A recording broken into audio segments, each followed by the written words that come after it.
Angeline's POV. Huwag ka na magalit dyan. Bawal stress, remember? Paalala pa ng kaibigan.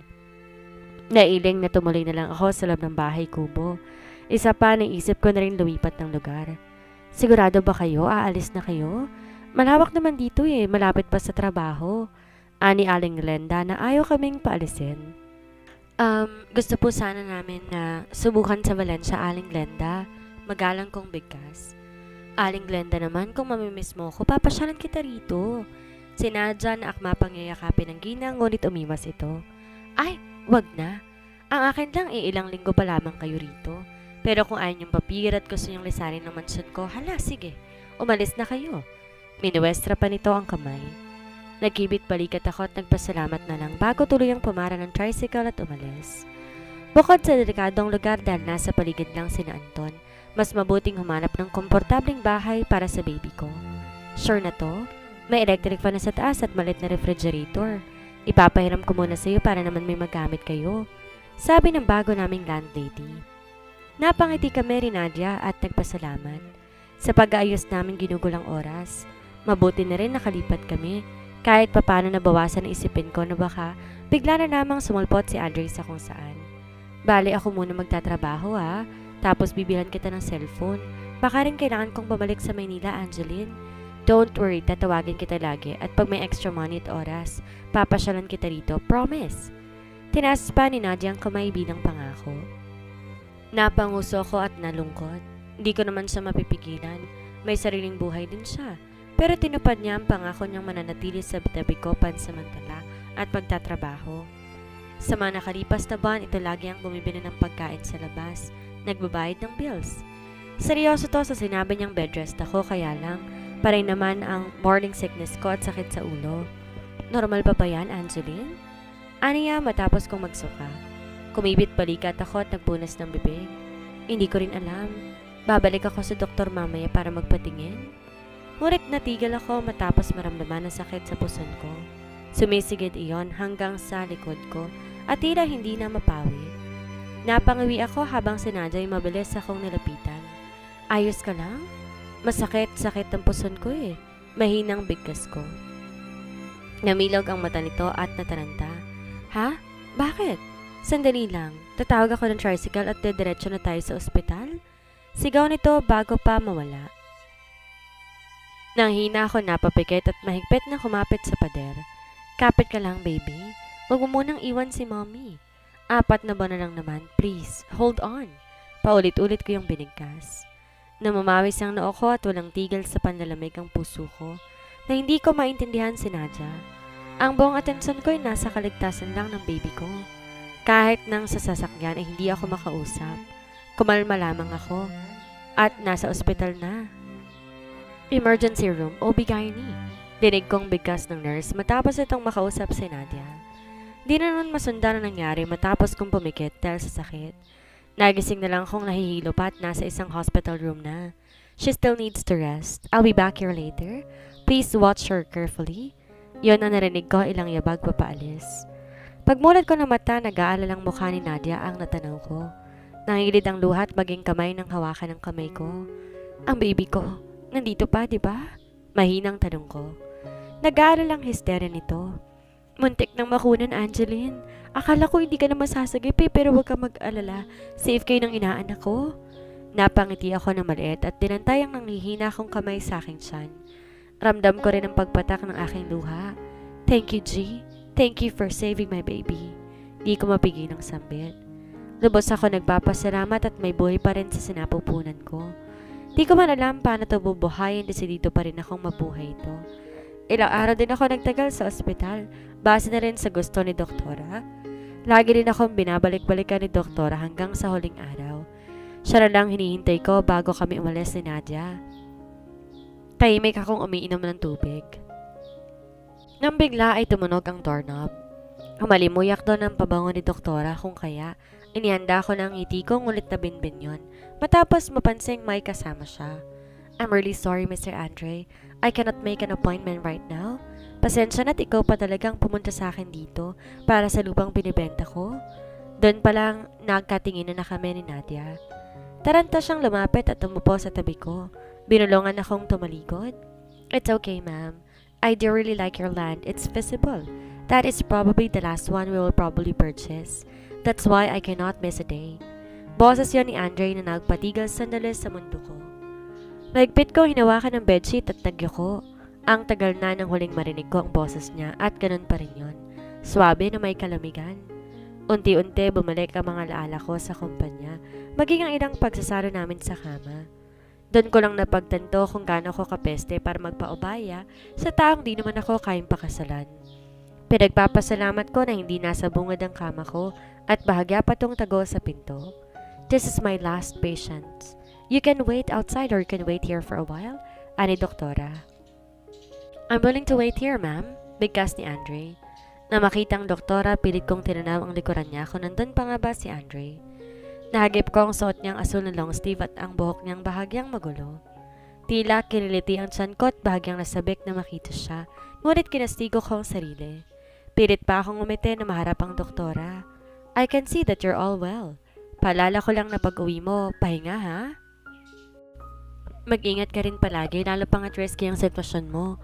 Maling galaw, pwedeng mawala si baby and nobody wants that. Take care of yourself, drink meds, and eat healthy foods.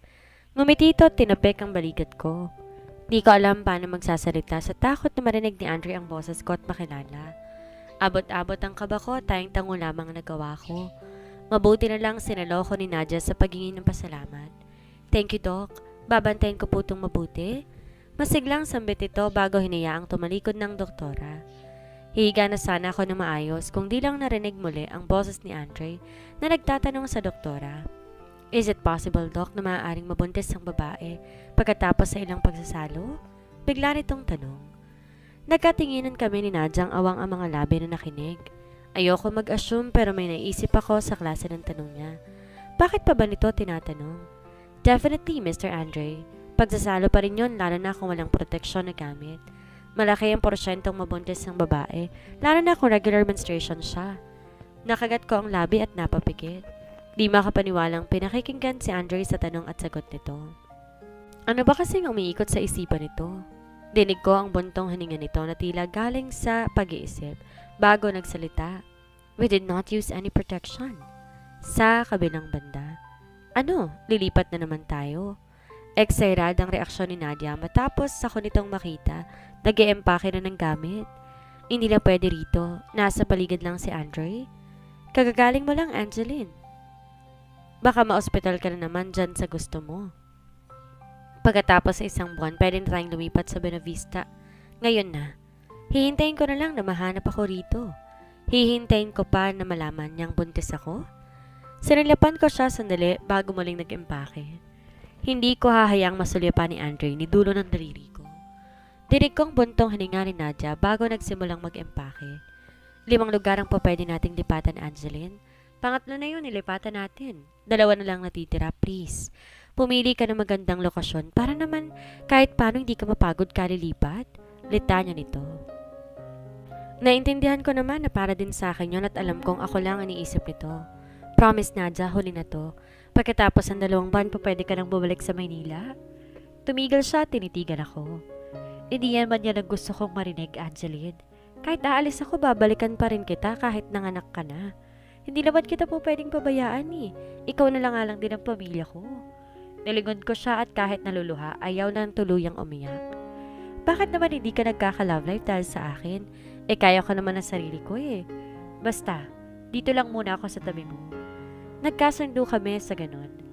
Lumipat kami sa Buena Vista and this time, I chose to live at the side of the beach. Sa tingin ko kapag malayo na sa kalsada, ay malayo na rin kay Andre. Tama lang ang desisyon ko dahil kahit papaano, muling tahimik ang nakalipas na 2 buwan. Naging maayos din ang pakiramdam ko at hindi na muling nagka-cramps. Doble ingat pa rin pero nakakagalaw na kahit papaano. Paano? Tawagan mo ako kapag malapit ng due date mo, ha? Gamitin mo yung cellphone na bigay ko, babalikan kita rito. Babalitaan din kita kung ano nangyayari sa Maynila. Si Nadia na inaayos na mga gamit niya. Ihahatid pa ba kita sa pier? Tanong ko sa kanya. Di na, kaya ko na. Baka mapahama ka pa eh. Tawagan mo rin ako kaagad kapag may problema, ha? Maingat akong tumayo. Sapo ang malaki kong tiyan. Hinaplos ko yon bago nilapitan si Nadia. Noted, ma'am. Pakikumusta ba ako kay Nanay Celia, ha? Tumigil siya at nalingon ako. Bumantong hininga bago nagsalita. Anjen, sa totoo lang, hindi kita maiwanan, pati mula nito. Pero kailangan dugtong ko. Huwag mo na akong isipin, kaya ko ng sarili ko. Mababait din naman taga rito Sa una, ayaw niya pang makumbinse pero kalaunan, napapayag ko siyang kaya ko na nga. Ayoko kasing umalis siya na mabigat ang damdamin kung kaya't pinilit kong umiti bago kumaway sa kanya. Tatawag ako ha? Aniya pa bago tuloy ang tumalikod. Nang wala na si Nadia sa paningin ko, buntong hininga na lang ginawa ko. Sa totoo lang, natatakot ako mag-isa.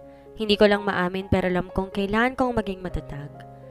Tumuloy ako sa dalampasigan at pansamantalang nagpahangin doon. Haplos ko ang tiyan ko habang ang hangin bagyang nililipad ang aking manipis na bestida at buhok. Gumuhit ang ngiti sa labi ko matapos maramdaman ang pagsipa ni baby sa loob ng tiyan ko. Excited ka na bang lumabas, baby? Masyado siyang malikot at kahit na wala pang gender reveal, tingin ko alam ko na kung ano ang gender niya. Chill ka lang muna anak. Makikita mo rin kung gaano kaganda ang mundo. Matamis kong sambit bago nilingon ang papaalis na araw. Tahimik pansamantala ang pananatili ko sa Buenavista. Kampante ako na hindi tutungo rito si Andre. Baka rin tapos na ang negosyo niya rito. Kinabukasan napagpasyan kong bumalik sa doktor para na rin malaman ang gender ng anak ko. Walang tigil sa pagkalabog ang puso ko. May inuwa ako ngunit ayokong pangunahan. Kahit ano pang gender tanggap ko. Lay down carefully and relax, ani doktora. Sumunod ako, tinayaan tong gawin ang proseso. Di nga halos ako kumarap kakatingin sa monitor. This is your baby. Doon nakatutok ang tingin ko sa tinuro ni doktora kahit na hindi pa yun masyadong malinaw. Marami itong sinabi ngunit patungkol ito sa gender ay doon lang ako nasabik lalo. First baby mo to, di ba? Tumango ako at matigang naghintay sa sunod nitong sasabihin. Be happy, it's a boy? Sigurado ka po, Doc? 100% sure, darling. Awang ang labi ko sa tuwa. Kagaya na iniisip ko ay naging totoo. Takot ako pero di ko hahayaang maging tulad siya ni Andre. I will make sure he will be the kindest child with the purest heart. Quite a contrast to his monstrous father. Umuwi ako na may ngiti sa labi. Kahit gusto kong mamili na ng damit, pinagpaliban ko muna para hindi masyadong mapagod. Muli lang akong tumambay sa dalampasigan at pinanood ng ilang bata. Naisip ko balang araw makakalaro nila si Addie. Yes, Addie. I will name my baby Addie, for I know he will be a great leader someday. It's you and me against the world. Pipilitin kong maging masaya kahit tayong dalawa lang. Bigkas ko at malugod na muling inaplos ang tiyan ko. I think his father would be happy to hear about him, miss, and I'm sure the baby is looking forward to meeting his father as well. A cold but firm voice reached my ears. Natulos ako sa narinig. Maging paging ako, hindi ko na mahanap. Tumigil din ang kamay ko sa pag-aplos na aking tiyan at dininig na lamang ang mahihina niyang lakad papalapit sa akin. Kinilabutan ako at napanunok. Hindi mawari kung tatakbo ba. Ngunit kusang mga paa ko ang ayaw ng humakbang, lalo na matapos maamoy ang tingin ko ay mahal nitong pabango. What's his name again? Mahabang tanong nito gamit pa rin ng malamig at matatag niyang boses. Tinikom ko ang labit, pumikit ng mariin. Addie, halos balong nabigkas ko. Tingin ko mawawalan na ako ng malay sa kaba matapos maramdaman ng palad itong dumantay sa bilugan kong tiyan. Di niya hinaplos ngunit pinanatili niya ang palad doon. Addie, it's a nice name and definitely goes along with our names. Andre, Anton, Aldrin, and now another boy in the line named Addie. Tila excited na bigkas nito. Di ako sumagot at ramdam pa ang kaba kaysa katuwaan. Hanggang kailan ka magtatago, Miss Dimasupil? Tanong nito sa malamig na boses. This is going to be a big scope. My brother will surely go crazy if he finds out the truth. Muli niyang bigkas. Pinirmi ko ang labi bago siya nilingon. He has the same features similar to Andre and Anton, and now I wonder why he's doing this. Anong ginagawa mo rito, Aldrin? Simpleng tanong ko. Ayoko magtaray lalo pat dahil sa kanya kung ba't di pa rin ako naghahanap ng kapatid nito. I track you down. It's funny that you didn't use my card. Nahirapan tuloy akong hanapin ka. Nandito ka lang naman pala eh. Of all places, bakit dito pa? Maliit itong napangisi na tila tinatawanan ng sarili. Napanguso ko at di makasagot. Hindi ko rin kasi alam kung ba't dito ako dinala ng mga paa ko. Sa huli, sinulyapan ko ang kamay niyang nasa tiyan ko pa. Marahan ko'y tiragal ko kahit napatingin siya roon. I'm sorry. Na-excite lang ako sa pamangkin ko. Makahulog ang banggit nito. Mabilis kong binitawan ang kamay niya. Tumikim at tumingin muli sa malayo. Paano kung sabihin kong di mo ito pamangkin? Sinulyapan ko siya at bahagyang tinaasan ng kilay. Ngunit imbes mainis, mahina tong humalakak. Nailing pa niyang kinuha ang cellphone at nagtipa. Pagkatapos pinakita sa akin ang screen. Hindi kin masyadong maaninag, ngunit nang luminaw nagulat ako matapos makitang picture nasa kama ka. Ikaw to, di ba, Miss Masupil? Ngumisi siya at mas nilapit sa akin ang cellphone. I know you might have done before this picture was taken. Perhaps you played Jack and Boy with my brother? Anito sa nangiinis na boses. Namula ang pisngi ko at mabilis inagaw sa kanya ang cellphone, mabura lamang yon. Ngunit nang ibalik ko sa kanya, tinawanan lang niya ang ginawa ko. I'm sure Andrew has a lot of copies of that picture, Miss Masupil. Napairap ako at sumusukong napabuntong hininga. Nagsimula rin akong hamakbang pabalik sa bahay. Bahala na kung susunod to. Where are you staying? Tanong niya habang nakasunod sa likod ko. Bakit? Sasabihin mo kay Andre? Sige, sabihin mo na. Aalis na rin naman ako dito eh. Tatahimik to kung kaya't di ko na nilingon. Tuloy-tuloy na lang ako sa kahoy na bahay. Maliit pero komportable naman. Dito ka tumutuloy? Isang ihip lang ng hangin. Lili pa rin na to. Komento pa nito. Nasa makalawang na yero ang tingin ni Aldrin at sa dingding na manipis. Di niya pinansin si Angeline at binuksan na lang ang pinto pero ang peste. Nauna na akong pumasok sa bahay. I heard him as he shook his head. How can you live in this kind of place? If my nephew is born, he doesn't deserve to grow up here. Excuse me, Mr. Aldrin. Minamalit mo pa yata ang tinutuluyan ko. Sarkasikong tanong ko. Pasensya na ha. Ayaw kasi akong pakasaran ng kuya mo. Kaya tito ang bagsak ko. Maliit man to, hindi ko hayaang mamuhay ang anak ko sa sama ng loob. Kumibit balikat to at nagawa pang umupo sa lumang monoblock. Ayaw ko man inabutan ko siya ng isang basong tubig. Tiningnan niya iyon at alam ko na kaagad kung anong iniisip niya. Malinis ba to? Distilled? Napangisi ako at umiling. Hindi distilled pero tingin ko malinis naman. Hindi niya yon ininom bagkos gumala pang tingin niya sa ilang gamit, sapat lamang para sa amin ni Nadia. Ikaw lang mag-isa rito? Muling tanong niya. Ano pa nga ba? Matiwasay sana ang buhay ko kung di lang bugok yung kapatid mo. Bakit pa kasi niya ako hinahanap? Wala naman siyang makukuha sa akin. Siguro nararamdaman niyang nabuntis ka niya, Miss Masupil. Nailing ako at umupo na lang sa tapat ng monoblock. I doubt that. Gusto niya lang akong parusahan dahil hindi niya mapapakasalan si Ate Zepi. May chance na siya ngayon. Pwede siyang magpakasal kahit kanino. At tigilan na ako. Nahagip ng tingin ko ang dismayado nitong iling. Ang bugok kong kapatid, kasangga lang nito sa ibaba ang lalim nito. Napangisi ako sa sinabi niya at naalala ang kapatid nito. Totoo naman din, init lang ng katawan ng gusto ni Andre. Nga pala, bakit mo ba ako tinulungan? Tinatraidor mo ang kuya ko. Nilingon ko si Aldrin at nahuli ang naaaliw nitong ngisi. Tira nakatutuwa ang naiisip niya.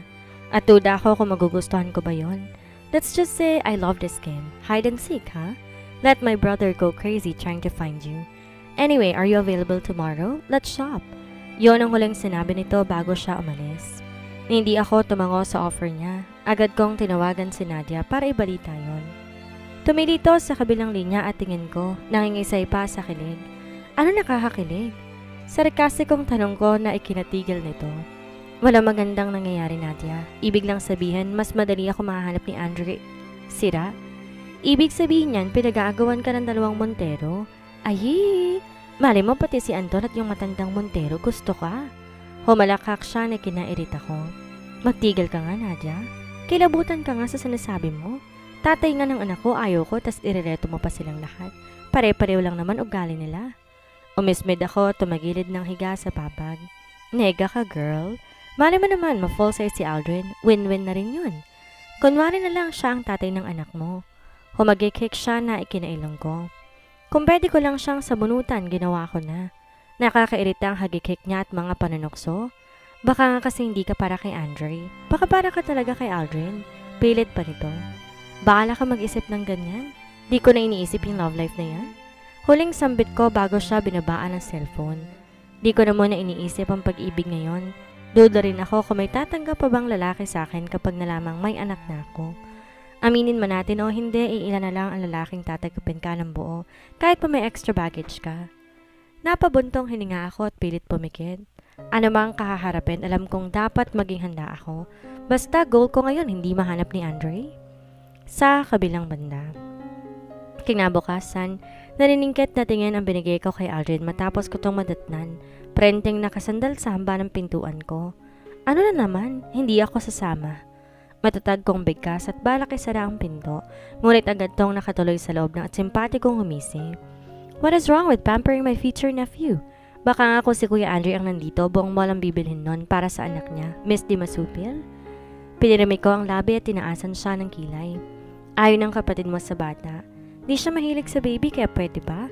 Tigilan niyo na nga ako. Well, I beg to disagree. For all I know, you were once his baby. Ngumisi siya na makahulugan kung kaya't inirapan ko siya. Baby, damulag ka mo. Kahit ano pang sabihin mo, hindi pa rin ako sasama. Matatag ko siyang tinitigan at ayaw magpatalo. Ngumisi lang to lala't mayabang na pinagkrus sa mga braso. And the next thing I know, we're inside the nearest shopping mall. Sa bandang huli, wala pa rin ako nagawa at tuloy nang sumama kay Aldrin sa mall. Kunot na akong nilalagay ang lahat ng damit pang baby sa hawak itong cart para magsisi siyang sinama pa niya ako mag-shopping.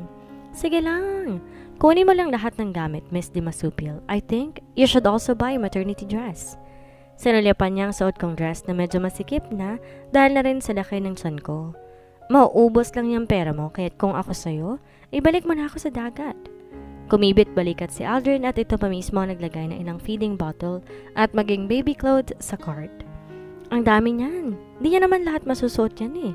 Protesta ko ngunit ang peste hindi na lang natanggal ang ngisi at nagpatuloy pa sa paglalagay ng cart. You don't have to worry, Miss Di Masupil. Sisingilin ko lahat yan kay Kuya pagdating ng panahon. Aniya bago nagpatuloy. Gusto pa sana magprotesta ngunit kita kong nahulog ang kinuha niyang onesie na damit na hindi niya napansin. Kung kaya't kahit mahirap yumuko at umupo ako na ang kumuha doon. Mag-ingat ka nga, nadumihan tuloy. Pinagpag ko ang damit at inis siyang inirapan. Tumayo ka na, mahihirapan ka dyan. Nilahad nito ang kamay at niyuko ako.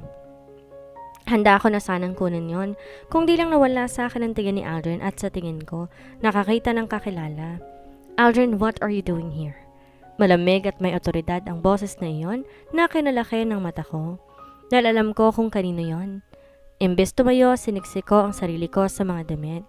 Kahit masakit sa likod ay mas lalo pa akong yumuko. Aldrin, aren't you supposed to check the resort? Why are you here? Mas matatag at malamig na boses ang ginamit nito. Sinulyapan ako ni Aldrin kung kaya't maraming beses akong umiling.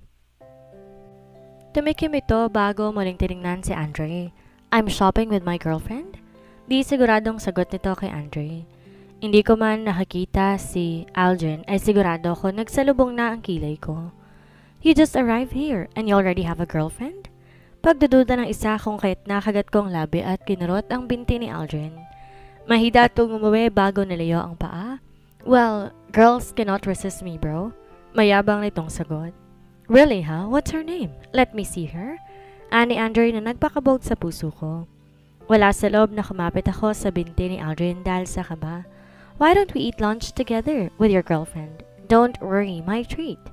Alok pa ni Andre. Mas sumigpit pa ang kapi ko sa binti ni Aldrin. Nahihila ko na nga yata ang jeans niya kung kahit hawak na nito yun sa waistline. Sinulyapan ako nito at bahagyang binabawi ang binti niya. Piranlakihan ko siya na mata at mas sinila pa ang jeans nito. I am waiting, Aldrin. Inip na sambit ni Andre. Tumawa nang wala sa tono si Aldrin at pilit tinataas ang jeans niya. Maging ang miti niya ay pilit binabawi. Bro, my new girlfriend is shy. She doesn't want to face anyone. Really? Akala ko agresibo dahil pinatulan ka. Anyways, what are you doing in this baby section? Pagdududang tanong ng isa. Muling tumawa si Aldrin at nilahad ang cart na puno ng gamit pang baby kung kaya't kinarot ko siya muli sa binti. Pinapahamak ako ng loko. Can you pay for this? I forgot my card and girlfriend needed to buy this stuff for her nephew, Adi. Magiliw na bigkas ni Aldrin na kinalaglag ng puso ko. Pinapahamak yata talaga ako nito at balak isuplong. Marin akong pumikit sa kaba. Hawak ko siya at halos nananakit na rin ang likod ko. Adi? Si Andre na tila nilalaro lamang ang pangalan sa mga labi niya. Napatigil ako roon at bahagya pa na binuhusan ng init ang puso ko. Matyaga rin ako naghihintay sa sagot niya. Yes, her nephew's name is Addie. Your girlfriend is a gold digger. Putol ni Andre sa sasabihin nito. Use your brain, Aldrin. A girl won't make you buy her things on the first meeting. Tila naman tinusok ang puso ko sa sinabi ni Andre. Akala ko pa naman maganda itong sasabihin niya, ngunit sobrang nadismaya ako. Bala kong tumayo at sugurin si Andre sa galit, ngunit hinarang ni Aldrin ang binti niya, dahilan upang matigilan ako. Well, I'm sure she's not. Di niya naman to hiningi, kulsa akong binibigay dahil kailangan. Malamig na tugon nito. Kahit paano gusto ko magpasalamat muli kay Aldrin dahil doon. Siguro medyo mabait talaga siya ng konti kumpara kay Andre. If you say so, why doesn't your girlfriend face me now so I can judge if she's not a gold digger? Sarkastikong bigkas ni Andre. Kiniyom ko ang mga palad at gusto na siyang sugurin. Wala talagang pag-asa na bumait si Andre. You're kidding, kuya?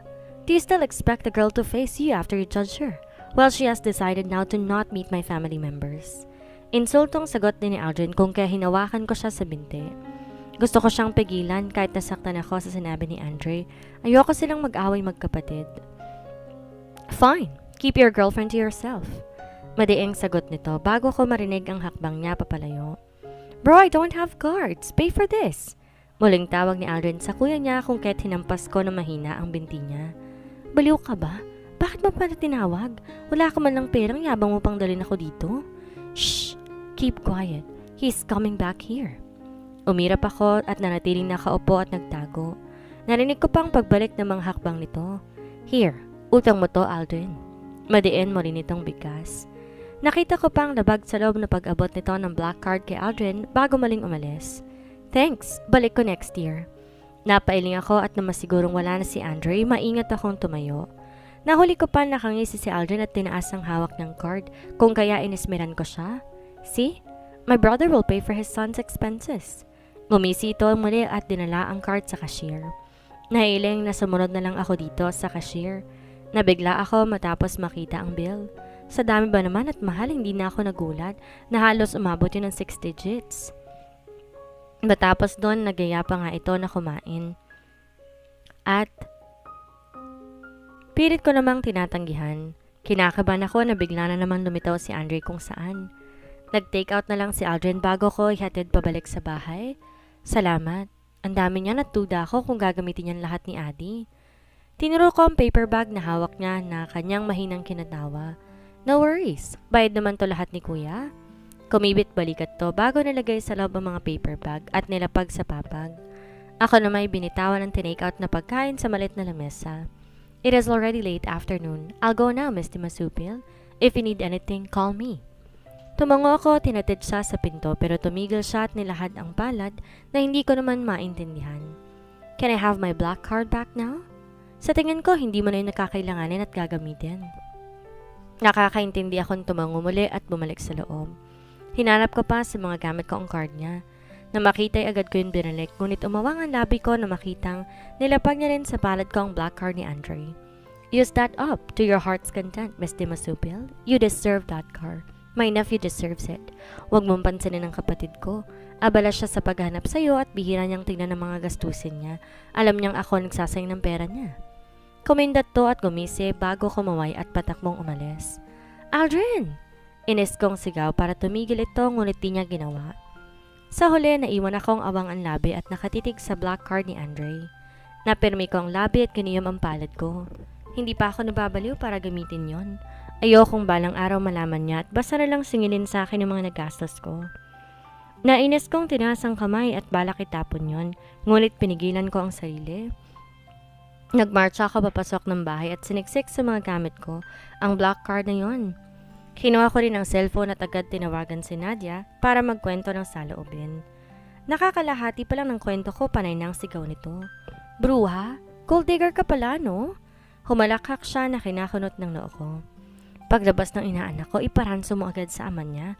Lahat ng assets niya hingin mo para mapatunayan mong gold digger ka. Ani niya bago muling tumawa. Nailing na binabaan ko siya ng cellphone. Hindi na yata ako makakarinig na magandang salita sa kaibigan at puro kalokohan na lang. Napanguso ko tiningnan ang mga pinamili namin ni Aldrin. Naisip ko labahan at tiklopin ang mga yon sa sunod na araw. Nang halos wala na akong gagawin, nang sumunod na araw, nanatili ako sa pagtanaw sa dalampasigan. Dinarama ang lamig ng hangin. Sa tuwing paggabi, inuubos kong oras sa paglalakad habang kausap si Nadia sa kabilang linya. Umuwi ka na, Angeline. Matulog ka na, inaantok na ako. Humikab to mula sa kabilang linya. Napanguso ako at nagpatuloy mula sa paglalakad. Hawak ang cellphone ay sa tenga ko habang isa ko namang kamay nakahaplos sa tiyan ko. Di ako makatulog, kinakabahan ako. Uuwi ako dyan bago ka man mamanganak, Angeline. Hindi naman kita pababayaan. Tutulungan kitang mag-alaga kay Adi hanggang sa kaya mo na ulit. Napangiti ako ron. Yon lang naman talaga ang inaalala ko. Wala ko ideya paano manganak at nangangamba ako na baka hindi ko kakayanin. Think positive ka, girl. Sabay tayong iire, promise. Masiglang pangako nito na nakapagpatawa sa akin. Ngunit ang pagtawa ko'y unti-unti nang nalusaw. At tila tinangay ng hangin matapos matanaw ang bulto ni Andre, kausap si Gueco. Napatigil ako sa paglalakad. Na hindi ko na malayan umabot ako sa katabing resort. Ngayon hindi ko alam kung paano babalik na hindi nila napapansin. Ayos ka lang? Tanong ni Nadia na hindi ko masagot. Mas lalo pa ako na estatwa na mag-angat ng tingin sa akin, si Gueco, at diretso sa akin. Bahagyang umawang ang labi ko ngunit ngumisi rin kalaunan. Tila hinagisa ng granada ang puso ko nang umangat ang kamay niya at alam kong ituturo niya ako kay Andre. Nabato balani ako at di makakilos sa kinatatayuan. Para bang nintay ko na lang lumingon ang binata dahil alam kong tapos na ang taguan. Unti-unti bumagsak ang cellphone na hawak kasabay ng luha ko. Ramdam ko pa ang bahagyang pagsipa ni Adi na siyang kinaluha ko lalo. Are you excited to meet your father? Mahinang tanong ko at nagawa pang sulyapan ng umbok kong tiyan. Napangiti ako na mapait lalo na matapos makita ang pares ng black shoes sa harapan ko. Tapos na ang pagtatago, Angeline. Bigkas ng utak ko. It's late night. Why are you still outside? The baby might got cold. Nagulat ako sa swabing boses na yon. Napakurap at nagangat ng tingin para na makita si Gueco na nakangisi sa harap ko. You thought it's Andre? Awang ang labing kumunot ang noo ko at nalingon pa ang likuran niya para makumpirmang di nakasunod si Andre. I asked him to get inside when I saw you. I'm still enjoying seeing him problematically finding you. Sobing bigkas muli nito. Ha? Pero bakit? Di ba dapat sabihin niyong nakita mo ako? Nalilitong tanong ko. Gusto mo bang sabihin ko sa kanyang nandito ang hinahanap niya? And then what? He will surely throw you off this island. And that's not a good thing since you are pregnant. Sinulyapan pa nito ang umbok kong tiyan. Di ko man maintindihan ang intensyon nilang dalawa ni Aldrin. Kahit papano nagpapasalamat pa rin ako na hanggang ngayon hindi niya sinasabi kay Andre. Sasabihin mo bang buntis ako? Mahinang tanong ko. Kumibit balikat ito at pinulot ang cellphone ko sa buhangin. Pinagpagan niya to bago inabot sa akin. As of now, I won't. But I want you to know that Andre deserves to know about that child. And the child deserves to have a father. Don't make it too long for them to meet Miss Dimasupil. Napayo ko ako tinamaan sa sinabi nito. Wala akong balak na ipakilala ang anak ko kay Andre. Ngunit ayaw ko rin lumaki si Adi na ohaw sa magulang. Pero paano ko ipapakilala si Adi sa ama nito kung alam ko sa sarili kong pwede niyang itanggi at ditanggapin ang anak ko? Iyon ang paulit-ulit na gumugulo sa isipan ko. Sa kabilang banda, di rin ako nagtagal sa Benavista. Delikado na rin doon lalapat na sa tabing resort lamang si Andre. Lumipat ako sa kabilang bayan at napamuling manatili sa tabi ng dalampasigan. Gusto ko na ang tunog ng alon at ang pakiramdam ng buhangin sa mga paa ko. Kung kaya mas pinili ko dito, napanatag ako na hindi na ako gagambalain pa ng bakas ni Andre o ni Aldrin o ni Gueco pa. Nagharap ako ng ospital sa panganganak at gaya ng pangako nga ni Nadia ay umuwi siya noong 8 buwan. Di siya umalis sa tabi ko at palagi pa akong binabantayan kung manganganak na ba ako. Anong due date bang sinabi ng doktor mo? Namewang to sa harap ko at kunot noong nakaintingin sa umbok ng tiyan ko. Sa katapusan ng buwan. Katapusan ng buwan, Angeline, hindi pa rin ba humihilab? Nag-aalalang tanong na nito. Umiling ako. Wala naman kasi ako maramdamang sakit. Mababa na ang tiyan ko pero walang hilab. Wala, kahit sa likod. Wala. Mahinang bigkas ko. Binalot ng pag-aalala ang mukha niya at napailing. Hindi po pwedeng ganon. Hindi rin pwedeng lumibas ang mga araw na sa due date mo. Baka ma-overdue ka at pares kayo mapahamak ng anak mo. Nakagat ko ang labi at di maiwasang mag-alala. Nangilid ang luha at inalis sa isipan ng mga negatibong bagay na naiisip ko. Diretso na tayong ospital, Angeline. Ngayon na. Deklara ni Nadia na hindi ko na tinanggihan. Nag-ayos lang kami ng gamit, nadadalhin pati gamit ni baby. Kahit tila nga ba minamartilyo ang puso ko, sinubukan kong lunukin ang takot para kay Adi. Di ko alam kung anong oras kami nakarating sa ospital. Hindi pa rin ako agad na-admit. Hinintay pa si doktora at sinek pa ako nito ulit. Sinubukan pahilabin ang tiyan ko pero ayaw talaga. Hindi natin po pwedeng ipagpabukas to. The baby should be out by now and yet you are not in labor. Huwag ka munang kumain at uminom ng tubig sa ngayon. CS section ka mamayang gabi, misis. Anito na nagpahulog sa puso ko. Operahan po, Doc? Naniniguradong tanong ko. Tamanguto bago tinawag ang nurse. Wala na ibang paraan. Kailangan na mailabas ang baby mo. Natulala ako at nandamig. Di ko alam kung kakayanin ko bang operasyon. Napahawak ako sa kaibigan na nanlalamig din ang kamay. Kinakabahan ako, Nadia. Kapag hindi ako nagising, ikaw na lang mag-alaga kay Adi. Umayos ka nga, Angeline. Kinikilabutan ako sa iyo eh. Kumalma ka muna, ako tong kinakabahan eh. Nandito lang ako oh. May ilalabas si Adi at magiging safe kayong dalawa. Claim mo na yan. Pagpapalakas loob nito. Muli akong ngumiti. Maya-may mag-isa na ako sa kwarto at talagang nakakatakot. Paano kung parehong manganib ang buhay namin ni Adi? Paano kung huli na pala ito? Sinubukan kong huminga na malalim at maingat na hinaplos ang tiyan ko. Huling buwan at panganak na lamang, makikita ko na ang anak ko. Tahimik akong nagdasal at pilit na nagtiwala na malalampasan ko rin to. Pumikit ako at napamulat din agad matapos kong marinig ang pinto. Bumunga doon si Nadia na hindi mapakali. Kagat pa ang hindalaking daliri. Na paano ka? May tinakasan ka? Naguguluhang tanong ko. Ano kasi? Ano? Naiinip kong tanong. Nagpalakad-lakad at di mapakali. Kumalma ka nga, Nadia. Ikaw na lang kaya ang mga anak. Tinaas ko ang kilay ko na ikinatigil niya. Lumapit pa siya at umupo sa tabi ko. Huwag ka magagalit ha. Kumunot ang noo ko at mas tumaas ang kilay. Bakit? Binenta mo na ako? Hindi, pero parang ganun na rin. Umayos ka nga. Mahinang sigaw ko sa kanya. Hindi ko maintindihan ang kilos ito at tingin ko kapahamakan ang ginagawa niya.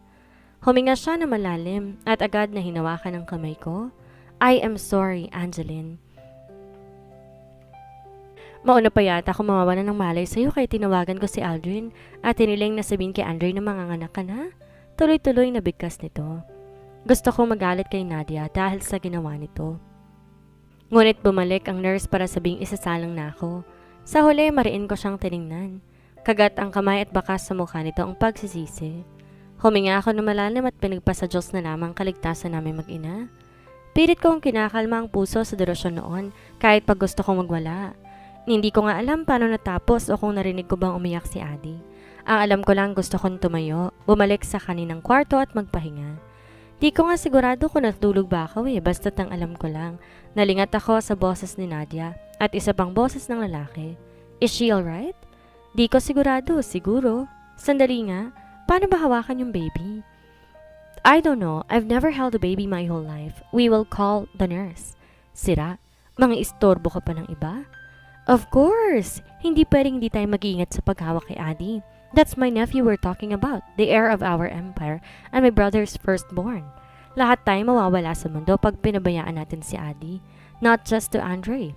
Ngunit sigurado kung hindi magdadalawang isip ang aking lolo, Dante, na kalabitin ang gatilyo para sa kanyang apo sa tuhod.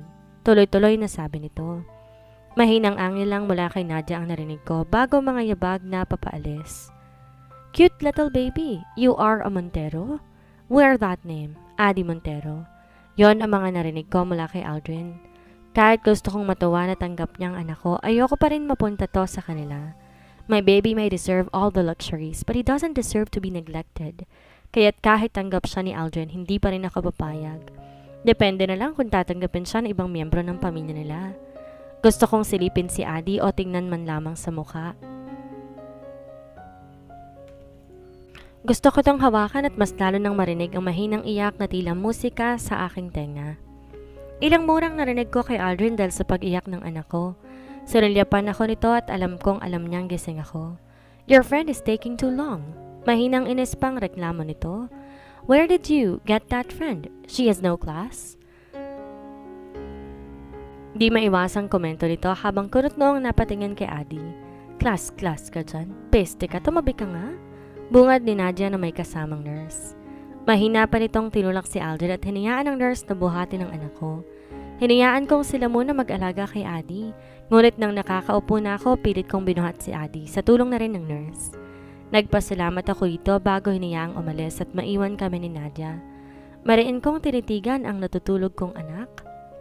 There is no doubt that he resembles his father from his thin lips and prominent nose. He looked like a handsome baby boy. Kahit ang balat niya ay halatang kutis may kaya sa buhay.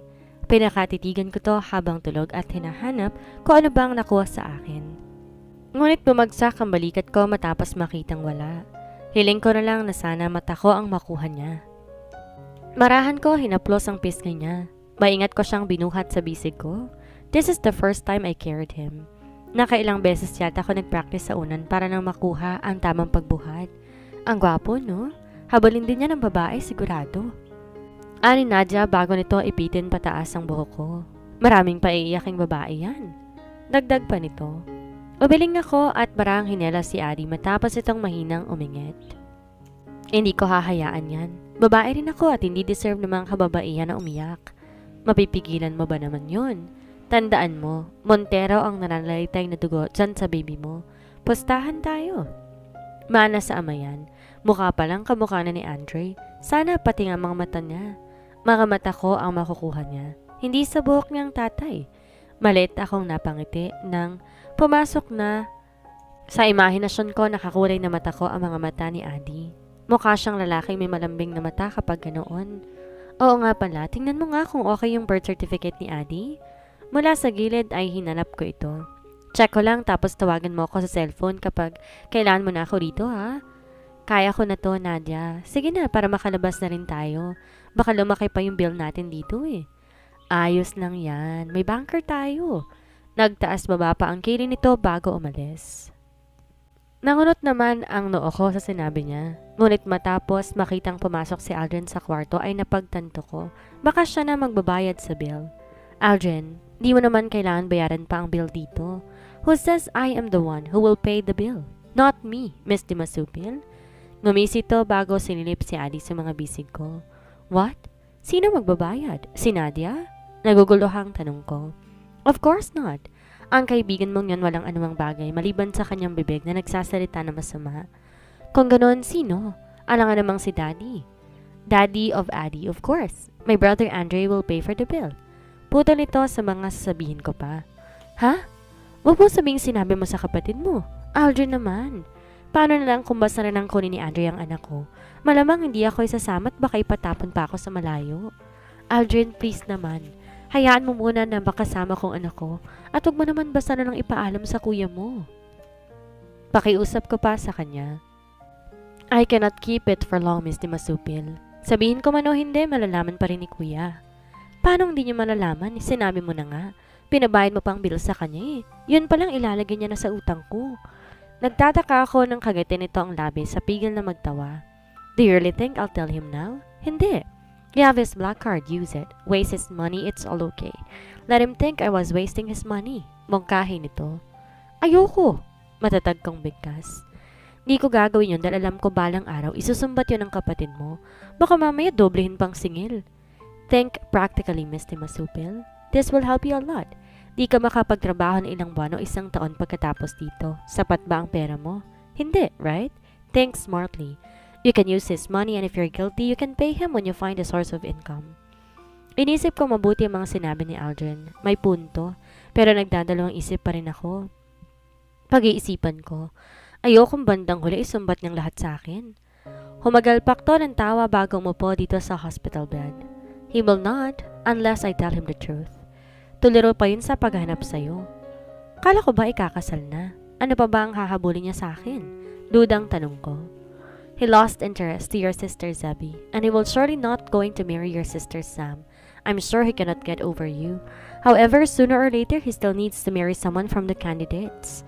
Marahan akong napayoko at napatitig kay Adi dahil sa sinabi ni Aldrin. Gusto ko yakapin na mahigpit ang anak ko dahil alam kong magagaya lamang sa akin ang kapalaran niya, isang anak sa labas. Sino bang ayaw ng buong pamilya? Alam ko hihilingin yon sa akin ni Adi balang araw. Ngunit paano ko ibibigay kung alam kong ayaw naman sa akin ng tatay niya? Hindi siya mag-aaksaya ng oras at panahon para hanapin ka kung di ka importante. Mahinang bigkas ni Aldrin. I smiled bitterly with that. He hates me. He wanted to punish me. He never loved the mother of his firstborn. Sandaling katahimikan ang bumalot sa kwarto dahil sa sinabi ko. Malinaw pa naman sa isipan ko na kamalang gusto ni Andre at hindi romantikong paraan. Akma magsasalita pa si Aldrin ngunit natigilan matapos makabalik ni Nadia. Hindi pa tayo tapos, Angeline. Check ko ulit bukas, aniya. Oh, andito ka na naman. Di naman kita tinawag ka. Baling nito sa lalaki. Kinunot ni Aldrin ang noo bago tiningnan si Nadia mula ulo hanggang paa. I have the rights to go here, miss. What did you fix? Natameme si Nadia at pinanlakihan pa ako ng mata kung kaya pilit kong tinago ang ngisi ko para sa kanilang dalawa. Hindi na yata sila magkakasundo. Ano? Yung birth certificate ni Adi? Mahinang bigkas niya na muntikan ko nang ikinatawa. Bahagyang nailing si Aldrin at tila napaisip pa. I know what you're thinking, Aldrin. Please wag mong pakialaman ng birth certificate ng anak ko. Mariin kong bigkas. Alam kong naisip yun gawin ngunit hindi ako papayag. Ako ang nagpapahirap para kay Adi kaya't ako lang may karapatan sa kanya. May karapatan ng kapatid ko, Miss Dimasupil. Kung balang araw magde-demand ang kapatid ko para makasamang anak niya, please let him. He deserves the truth kahit hindi na muna ngayon. Aniyang seryosong tiningnan si Adi. Wala siyang karapatan, Aldrin. Wala ni katiting. Siya mismo nagtakwil sa akin, pinalis ako sa buhay niya at inilisan ng karapatan bilang fiancé niya. Matatag ang boses ni Angeline. Kung pwede lang ni katiting ng daliri ng anak ko, hindi ko ipapakita kay Andre. Napansin kong nagtiimbagang si Aldrin at alam ko, di niya gustong sinabi ko ngunit wala. Hindi ko na problema yon. Totoo namang may sama-samang tao ang kuya niya at walang puso. Kailanman hindi ko hahayaan ang anak kong mabuhay sa ganong klase ng ama. Think about it. Ngunit naputo ng sasabihin nito matapos tumunog ang kanyang cellphone. Bumagato ng hangin bago kinuha mula sa jeans niya ang cellphone. Bago yun sinagot at tingin ko ay nilagay pa sa loudspeaker. Where are you, Aldrin? Malamig na tanong ni Andre mula sa kabilang linya. Maging ako ay nandamig. Why? I'm busy. Anong lalaki na tila ba hindi interesado sa kausap niya. Marahan kong hineles si Adi nang humikbi ito. Where are you? Pumunta ka dito, tulungan mo ko sa mga pesting papel, Aldrin. Malakas na nitong sigaw.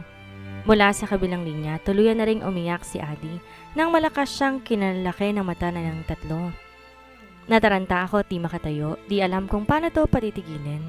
Is that a baby cry? San ka naman pumunta, Aldrin? Ako nang pupunta kung nasan ka. Anito bago pinutol ang tawag na siya namang lalong kinakabog ng puso ko. Pare-pareho kaming tuliro at hindi alam paano tataguan si Andre nang muli tong tumawag at sinabing malapit na. Base na rin sa pagtingin ng location sa cellphone ni Aldrin. Umalis ka na muna kaya, Miss Dimasupil? Mungkahi ko sa lalaki. Sang lugar ba may umiiyak na baby? Siguradong tiningnan pa rin ni kuya kong lugar na to. Hinagod ito ang batok at mahinang nagmura. Nagkatinginan kami ni Nadia. Di rin malaman ang gagawin. Lumipat ka muna sa kabilang kwarto. Baka may baby din sila. Mungkahi ni Nadia. Layas na, griyegong maitim ang buti. Dalian mo. Pagtataboy pa nitong muli. Gigil na naningkit ang tiga ni Aldrin kay Nadia bago to napagpa siyang lumabas ng kwarto. Nakahinga kami na maayos matapos itong lumabas. Maingat na kinuha ni Nadia sa akin si Adi at Hinele. Magtataka pa ba ako kung bukas nandito na si Andre? Taas kilay pang tanong ni Nadia. Dapat bukas makauwi na tayo. Check mo ulit bukas kung okay na yung birth certificate ni Adi. Tumango na lang ang kaibigan. Ilang beses naming nilingon ang pinto kung babalik pa ba si Aldrin ngunit di na siya nagparamdam hanggang sumapit ang gabi. Kinabukasan kaya ko nang tumayo kahit pa natatakot na baka biglang bumukas ang sugat ko. Marahan na rin ako nakakahakbang ngunit maingat pa rin. Bili-bili ko ng lugaw sa labas. Pagbalik ko, titingnan ko na rin ang birth certificate ni Adi para makauwi na tayo mamaya. Pagpapaalam ni Nadia na tinanguan ko. Nang maiwan kami ni Adi, muli ko lamang itong tinitigan. Hanggang ngayon, maliit lang nitong naimumulat ang mga mata kung kaya di ko makita kung sa akin bang nakuha niya. Maingat akong umupo sa kama habang kalong to. Nasa ganun akong ayos nang bumukas ang pinto at ilawan niyon si Aldrin na may bitbit pang basket ng prutas. Nag-abala ka ba? Uuwi na rin naman kami mamaya. Kumibit balikat to at pinatong sa mesa ang dala niyang mga prutas. Dalhin mo siya sa bahay. Anyway, I have already processed your bill. All paid by Andre. Ngumisi ito at ibinigayway ang hawak na black card. Nangunot ang noo ko. Hindi ko kasi maalala na binigay ko sa kanya yon. Kanina mo nakuha yan? To your friend, Nadia. Anyway, I'm also planning for a decent house for my nephew. Hindi ko gustong lumaki ang pamangkin ko sa barong-barong. I laughed sarcastically, and that made him stop. You're just like Andre, manipulative and decisive. Matabang kong bigkas. Bahagyang nagsalubong ang kilin to bago lumapit at haplusin sa binte si Adi.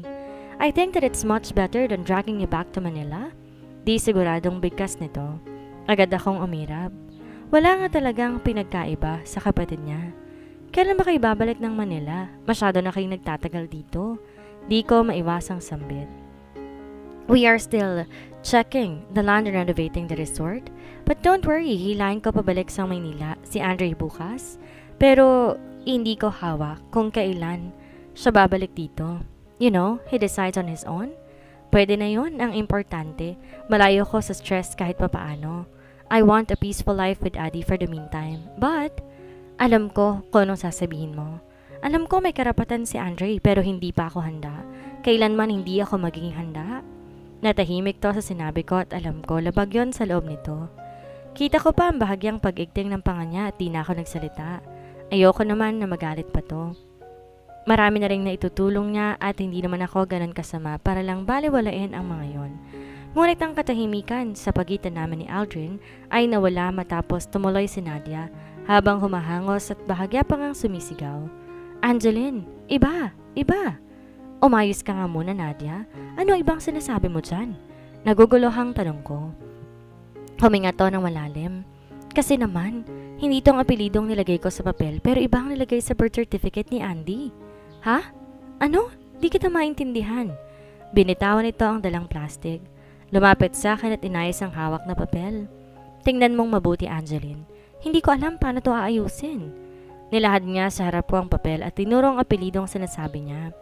Umawang ang labi ko at agad na napatingin kay Aldrin na napaiwas ng tingin. Naningkit ang tingin ko sa kanya at napirmi ang labi. Umawang ang labi ko at agad napatingin kay Aldrin.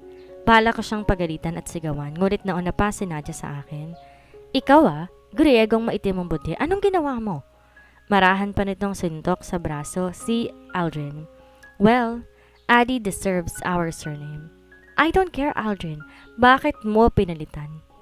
May gigil na bigkas nito. Sumeryoso ito at kinuha ang dokumento kay Nadia. Inayos pa niya iyon. Ngumuso at binasang muli ang pangalan ng anak ko. Adi Montero is much better than Adi Di Masupil. This only proves that he is an heir of the Montero Empire.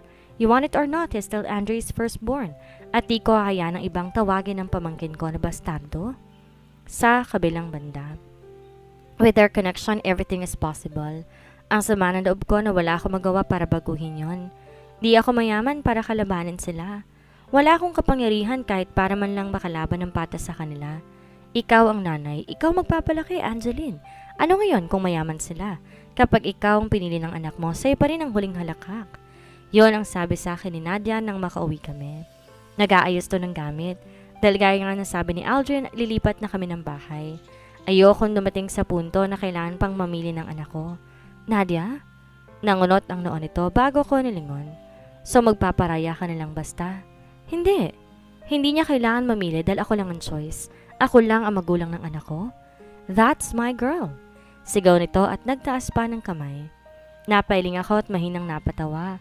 Ako ang nagpapakihirap kaya walang karapatan si Andre na kunin ang anak ko. Dalian mo na. Baka mamaya dumating na naman ang Griegong maitim ang budhi. Yes, are you speaking about me, Miss Nadia, who's not in Wonderland? Seryosong saad ni Aldrin. Ang isang kamay sinandal sa hamba ng pinto bago maliit na ngumisi kay Nadia.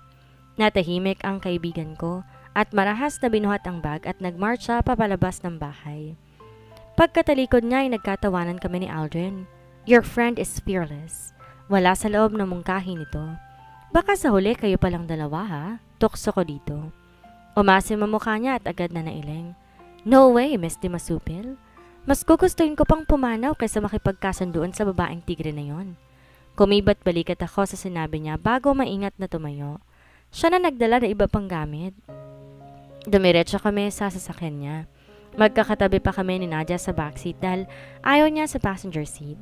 Di ko alam Uber driver pala ako. Ani Aldrin bago nagmaneho. Pigil ko ang mangiti habang ang kaibigan ko ay tumataas ang kilay. Ang tahimik ng biyahe at sa palagay ko nga panis na ang laway ko dahil doon. Nang makarating at tumigil ay halos hindi ako makababa. Tabing dagat pa rin yun ngunit walang masyadong bahay. Ang malinaw nga lang sa mata ko ay ang 2-story glass rest house. Awang ang labi na napatitig ako roon. Sa tanang buhay ko ngayon lang ako nakakita ng ganon. Diyan kami mananatili? Ani Nadia na tinuro ang rest house. Diyan mananatili si Miss Di Masupil at Adi. Hindi ka kasali. Sarkastikong bigkas ni Aldrin. Bugok? Best friend ko yan. And please be quiet. Putol nito sa mga sasabihin pa ni Nadia. Hanggang ngayon hindi maalis ang pagkamangha ko.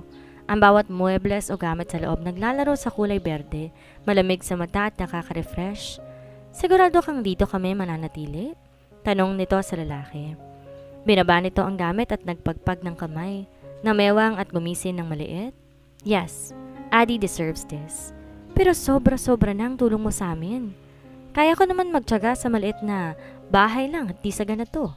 Baka isipin ilang kapitbahay dyan ang yaman ko. Aldrin roared a laughter before he became serious. My nephew is rich, Miss Di Masupil. Mayaman si Adi. Mayaman ang kapatid ko. Pinirmi ko ang labi at pinigilan ang sarili na sumagot. My nephew is rich, Miss Di Masupil. Ayokong gumawa ng gulo kahit pamalit ang sinusugat ang puso ko sa katotohanan na wala akong yaman na maibibigay sa anak ko. Hambog ka pala, Aldrin. Hindi lang perang yaman sa mundo. Yabang? Ani Nadia na nagdadabog na tumayo at dumiretso na sa salaming hagdan.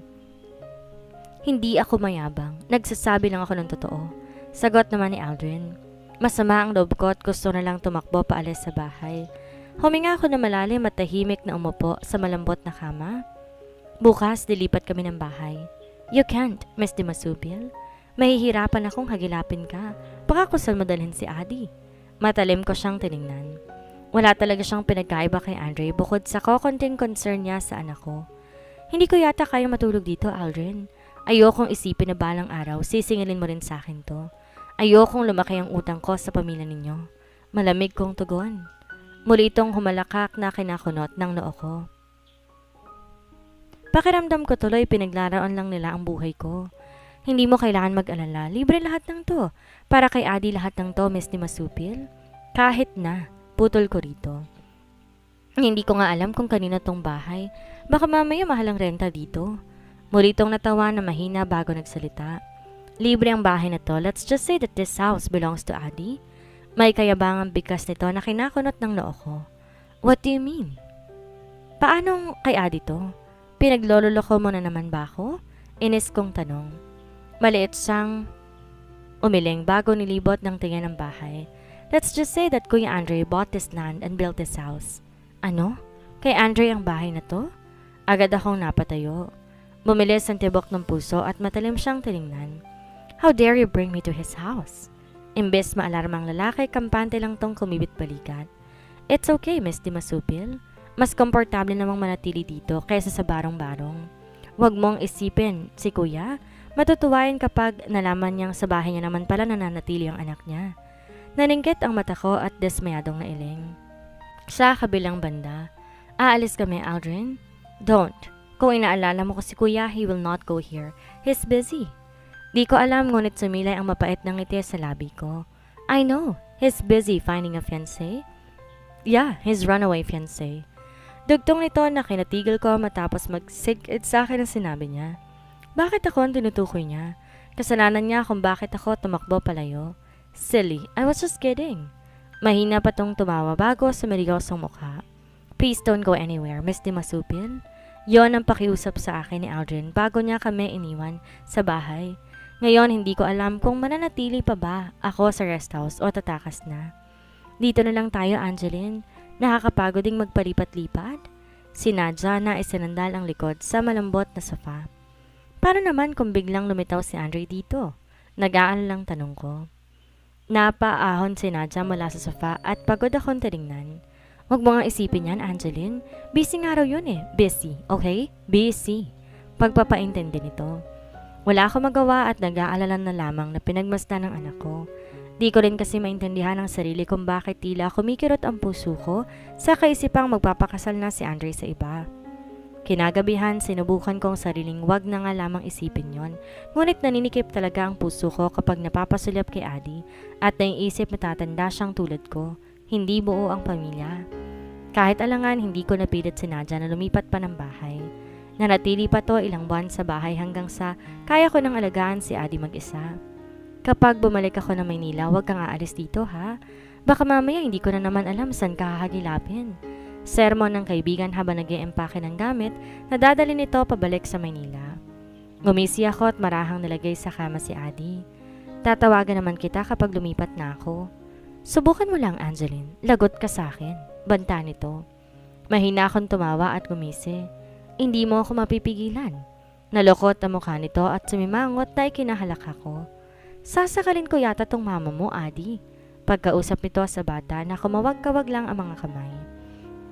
Natutuwa ako pang binuhat si Adi at hinagkan sa pisngi, ngunit bahagyang nawala ang ngiti ko.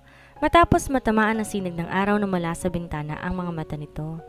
Di ko alam kung namamalikmata lang ba ako o sakulin ng mga yon, ngunit binugso ako ng kaba. Video call tayo palagi baka mamaya hindi ka namin matawagan dyan. Di ko na pinansin ang sinabi ni Nadia. Mas tutok ang atensyon ko sa mga mata ni Adi. Tinitigan pa ako ng anak ko kaya't bahagyang luminaw sa paningin ko ang mata nito. Ang kanang mata niya ay may asul-asul na kinaawang ng labi ko. Ayos ka lang, Angeline? Puna ni Nadia matapos kong matigilan. Tumikim ako at niyakap ang anak ko. Marahang hinele at tumaktong walang napansin. Ngumiti ako kay Nadia para di siya mag-alala. Mabuti na lang di na siya nagtanong pa. Kinabukasan, lumuwas to na Maynila at naiwan kami ni Adi. Di naman ako natatakot lalo pat may iilan na kapitbahay. Ang inaalala ko ay ang mga mata ni Adi. I know blue eyes are aesthetic but I know to myself as well that I don't want Adi to have them. Paulit-ulit pinapaalala ng mga mata nito si Andre at ayoko ng ganon. Ilang araw ko tong inobserbahan na talagang sa tuwing natatamaan ng araw ang mga mata nito lumilitaw ang asul doon. Di ko magawang ngumiti sa mga araw na yon. Idagdag pang sa bawat paglipas ng araw na dedepe na rin ang itsura ni Adi. Lalo siyang nagiging kamukha ng ama nito. Lumilitaw ang itsurang suplado. Malamang sa malamang magmamani yan sa tatay niya, Angeline. Malamang din kamukha niya yon. Malakas ang dugo nila. Ani Nadia mula sa kabilang linya. Naperme ang labi ko doon. Masama ang loob ko at wala yatang makukuha talaga sa akin, si Adi. Nainis din ako sa sarili lalo pat alam ko lumayo ang loob ko sa bata. Masama ba akong ina? Kung hindi ko kayang tanggapin na nakikita ko sa kanyang isang Montero? Mahinang tanong ko. Sira, malamang namukha yung Montero dahil kadugo nila. Ano ba sa tingin mo? Kasama ka naman ng ginawa yung anak ninyo kaya dapat tanggapin mo. May dugong Dimasubil pa rin yan kahit hindi mo naman yan kamukha. Inisip ko ng malalim ang sinabi ni Nadia. Sinubukan ko naman na magbalik loob sa anak ko. Nasasaktan din ako sa tuwing mawawalan ako ng gana na alagaan siya.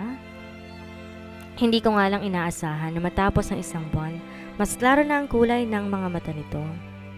Ang kanan ay asul habang ang kabila ay tila pilak. Napatda ako matapos kong makita iyon. Walang pinagkaiba kay Andre kahit ang simpleng titig nito. Pakiramdam ko ngay si Andre pa rin nakatingin sa akin. Awang ang labi, sinubukan kong gisingin ang sarili at ipaintindi na anak ko pa rin si Adi. Ngunit imbes na makalma, bumagsak ang luha sa aking pisngi. I hate you, Andre. Kusang namutawi iyon sa aking labi. Mahina akong ngumiti. Di maintindihan ng sarili kung ba't nagagalit ako kay Adi na kamukha ito ni Andre. Kamukha ito ng tatay niyang bugok. Di ko alam kung gaano ako nakatagal ng ganon, umiiyak at pinipilit ang sarili na tanggapin ang anak ko. Kiniyom ko ang kamao matapos itong umiyak ng mas malakas. Kahit ayaw ko, ay kinuha ko siya at pinapainom ng gatas. Na makitang inaantok to, pikit ang mga mata, bahagya akong kumalma. Ngunit di pa rin naaalis ang pinakaayaw ko sa kanya.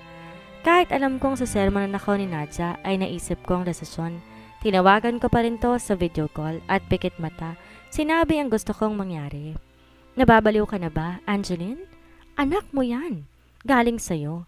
Mahaati mo bang ibang tao ang magpapalaki sa kanya? Naluluha akong umiling. Nag-iwas ako ng tingin matapos makita ang galit nitong mga mata. Hindi ko kaya, Nadia. Hindi ko siya kayang alagaan pa... Angeline, umayos ka nga dyan. Kung hindi mo kaya, pues ibigay mo na lang sa ama niya at wag sa ibang tao. Umiling to at huminga na malalim. Sigurado na ako sa desisyon ko. Ipapaampon ko pa rin si Ate, Nadia. Hindi ko na kaya makita pang itsura ni Andre sa kanya. Seryoso pang saad ko na muli kinaawang ng labi ni Nadia. Gaga ka ba? O sadyang peste ka lang? Anak mo yan, Angeline. Hindi yan aso na basta-basta mo na lamang po pwedeng ipaampon. Mag-isip ka nga. Pagkatapos noon ay bastang bumagsak na lamang ang tawag. Bagsak ang balikat na initsa ko ang cellphone sa kama. Pumikit ng mariin at hinilot ang sentido. Nang magmulat ay sinilapan ko si Adi na inosenteng nakatingin sa akin. Malinaw na malinaw sa paningin ko, ang kulay ng mga mata niya at tingin ko, mas titingkad pa ang mga yon habang tumatanda siya. Di kita kayang alagaan, Adi. Mas mahinang bigkas ko. Kahit paunti-unti pinupunit ang puso ko, buo pa rin ang desisyon kong ipaampon ka. Mas maalagaan siya ng iba. Mas mamahalin siya ng iba, mas bibigyan siya ng pansin at mabibigyan siya ng buong pamilya. Paulit-ulit umiikot ang mga yon sa isipan ko, kaya kinabukasan kahit paramdam ko ang pangangilid ng luha ko, nagpa siya akong maghanap ng bahay ampunan. Bit-bit ko si Adi at matyagang naghihintay ng sasakyan. Nang makasakay, naghatid ako sa alam nilang bahay ampunan, ngulit nang nandun na, nakatitig sa gate, ayaw naman humakbang na mga paa ko. Humigpit ng bahagya ang hawak ko kay Adi. I'm sorry, baby. Mahinang bigkas ko na makitang bubukas na ang gate. Halos matulos ako sa kinatatayuan ng lumitaw ang ginang. Nakangiti kahit pa alam kong alam niya ang sadya ko. Iha, ba't di ka muna tumuloy sa loob? Mainit at baka magkasakit niyang anak mo? Mabait nitong anyaya. Hindi ko po, anak. Di ko alam bakit yun na lumabas sa bibig ko. Lalo ko nasaktan doon at sa pagkalas ng iyak ni Adi. Tumuloy ka muna at na makapagpahinga. Gutom na yata ang bata. Ana muli ng ginang. Mabigat ang paa, tumuloy ako sa loob. Sinilubong ng mga kalat-kalat na batang naglalaro sa maliit nilang parke. Iba-iba ang edad nila. Sa tingin ko, isang taong gulang pinakabata na binabantayan pa ng batang babae. Kawawang mga bata, hindi na sila binalikan ng mga magulang nila. Kalaunan ay nagiwahiwalay rin sila kapag may umaampon na. Kwento ng ginang. Bagyang nangunot ang noo ko roon. Ano pong ibig niyong sabihin? Hindi po sila dito lalaki? Hindi na po sila mababalikan dito?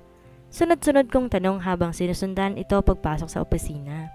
Malungkot itong ngumiti at sunilapan si Adi na bahagya pa ring umiiyak. Ganun nga. Hindi kaya ng ampunan tustusan at pakainin silang lahat. Pag may pumupunta mag-asawa at gusto mag-ampon, namimili sila ng mga bata. Sa sinabi, niyakap kong anak ko at marahang hinele. Paano po kung gustong balikan ng nanay? Paano po kung gusto nila ulit na makasama? Kumibit balikat ang ginang bago kumuha ng notebook at ballpen. Wala na kaming magagawa doon. Pwede namin sabihin ko sino nag-ampon pero sigurado mahihirapang maibalik ang anak mo sa'yo pag nagkataon, lalo na kung ayaw ibigay ng umampon. Natigilan ako sandali. Pumapasok sa isipan ko na hawak na ibang tao si Adi at iba ang tinatawag na mama. Bahagyang kinurot ang puso ko dahil doon. Umupo ako at pilit pinagtimpla ng gatas si Adi. Saan mo ba nakuha ang bata? Nasaan ang mama niya? Kuryosong tanong ng ginang habang may sinusulat sa papel. Muntik kong may tapo ng bote ng gatas sa tanong nito. Di rin mabuo ang sagot sa isipan ko. Dalagang ina po. Di po kayang buhayin ng bata kaya po sabi ko, hanap ako ng ampunan. Di ko alam paano ko nasabi ang kasinungalingang yon. Alam ko lang bumibigat ang damdamin ko habang nagsasalita. Lalo na matapos matitigan sa mata si Adi. Kano-ano mo naman ang nanay niya?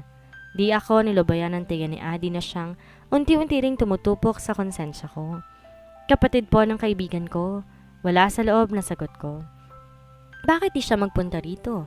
Di ba kayang alagaan ng kaibigan mo ang anak mo? Anak ng kapatid niya?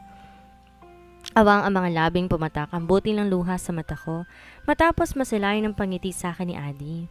Bagya pang inangat ang kamay tila inaabot ang pisngi ko.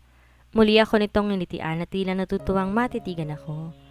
Paano ko ba nasisikmurang ipaampon ang sarili kong anak? Paano ko nasisikmurang gawin to sa anak ko? Mabigat ang pagiging ina, iha. Ngunit mas mabigat sa damdamin na ipaampon at malayo ang anak. Marami dyan gusto magkaanak pero wala silang kakayanan. Ikaw na binayayaan, wag mo namang basta lang itapon. Di madali pero walang katumbas ang saya ng pagiging ina. Ewan ko pa rin po. Iiwan ko. Di ko yun halos mabigkas sapagkat patuloy ang pagngiti sa akin ni Adi. Tila umaasang magbabagong isipan ko. Inausig man ng konsensya at kislap ng mga mata. Dinig ko ang buntong hininga ng ginang. Di na ba magbabago ang desisyon mo? Kung ganon, kukunin ko ang pangalan ng bata at pangalan mo. Pagkatapos, kailangan mo nang umalis. Baka bukas may umampo na sa kanya lalo pa't bibisita ulit ang mag-asawang nagpunta rito noong nakaraang linggo. Napaangat ang tingin ko sa ginang dahil doon. Bukas po? Maraming ina ang naghahanap sa mga nawala nilang anak. Maraming anak ang naghahanap sa tunay nilang mga magulang. Gusto mo bang balang araw hanapin ng anak mo ang pagkatao niya, kayong pwede namang di na umabot sa ganon? Mahinahong tanong nito pero tila punyal na tumusok sa puso paakyat sa isip ko. I'm sorry baby, I'm sorry. Hilaman na mata ko sa luha, walang sabi, tumayo na ako at binitbit si Adi. Doon lang pumasok sa isipan ko na gaya ko, maghahanap na magulang si Adi, magiging uhaw sa pagmamahal na magulang. Isipin mo lagi ang kabubuti ng anak mo at hindi ang kabubuti mo lamang. Di na ako sumagot sa ginang at basta na lang lumabas sa opisina, sa dakot na baka mag-iba na naman ang isip ko. Yakap ko na mahigpit si Adi hanggang sa makasakay at makabalik na pauwi. Ngunit natigilan ako matapos makita ang itim na sasakyan patungo sa rest house kahit mabilis ako nagtago sa isa pang bahay. Naramdaman yata ng daddy mong pinamimigay kita. Bulong ko kay Adi at mahina itong napahagikik. Sa kabilang banda. Walang tigil ang tibok ng puso ko sa kaba habang nakatanaw sa pagbukas ng pinto ng sasakyan. Kalahati pa lang ng katawan ang nakikita ko ay alam ko na nga na si Andre iyon. Tindig at araw pa lamang, sigurado na siya na yon. Mula sa malayo, tanaw ko ang pagtanaw nito sa rest house.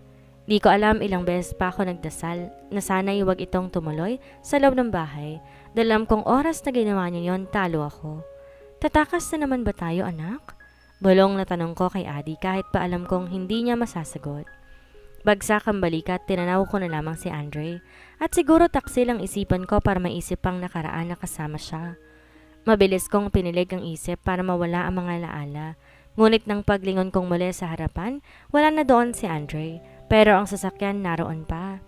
Napamaang ako at napasilip ng buo. Binagso muli ako ng kaba sa kaisipan na tumuloy to sa loob bahay at makita ang mga gamit doon ni Adi. OMG! Paano na anak? Tatakbo na ba tayo? Problemadong bulong ko. Di ko alam kung tatakbo na ba ako o kahit isang bagla ang bitbit o hihintay na umalis to. Pero malabo yon. Malabong aalis to kung makikita ang mga gamit namin doon. At sigurado na ipapasuid nito ang buong lugar kaya't mas magandang tumakas na. Humigpit ang yakap ko kay Adi at handa nang humakbang papalis sa pinagtataguan at sa lugar na yon. Ngunit nanlamig at natigilan ako matapos maramdaman ang magaspang na palad sa siko ko. Dumoble ang kaba sa puso ko at hindi na halos makagalaw. Where do you think you're going? Anito sa malamig nitong boses. Umawang ang labi ko at agad na napaharap sa kanya. Tinitigan to na kinataas ng kilay niya. San ka naman magtatago, Miss Di Masupil?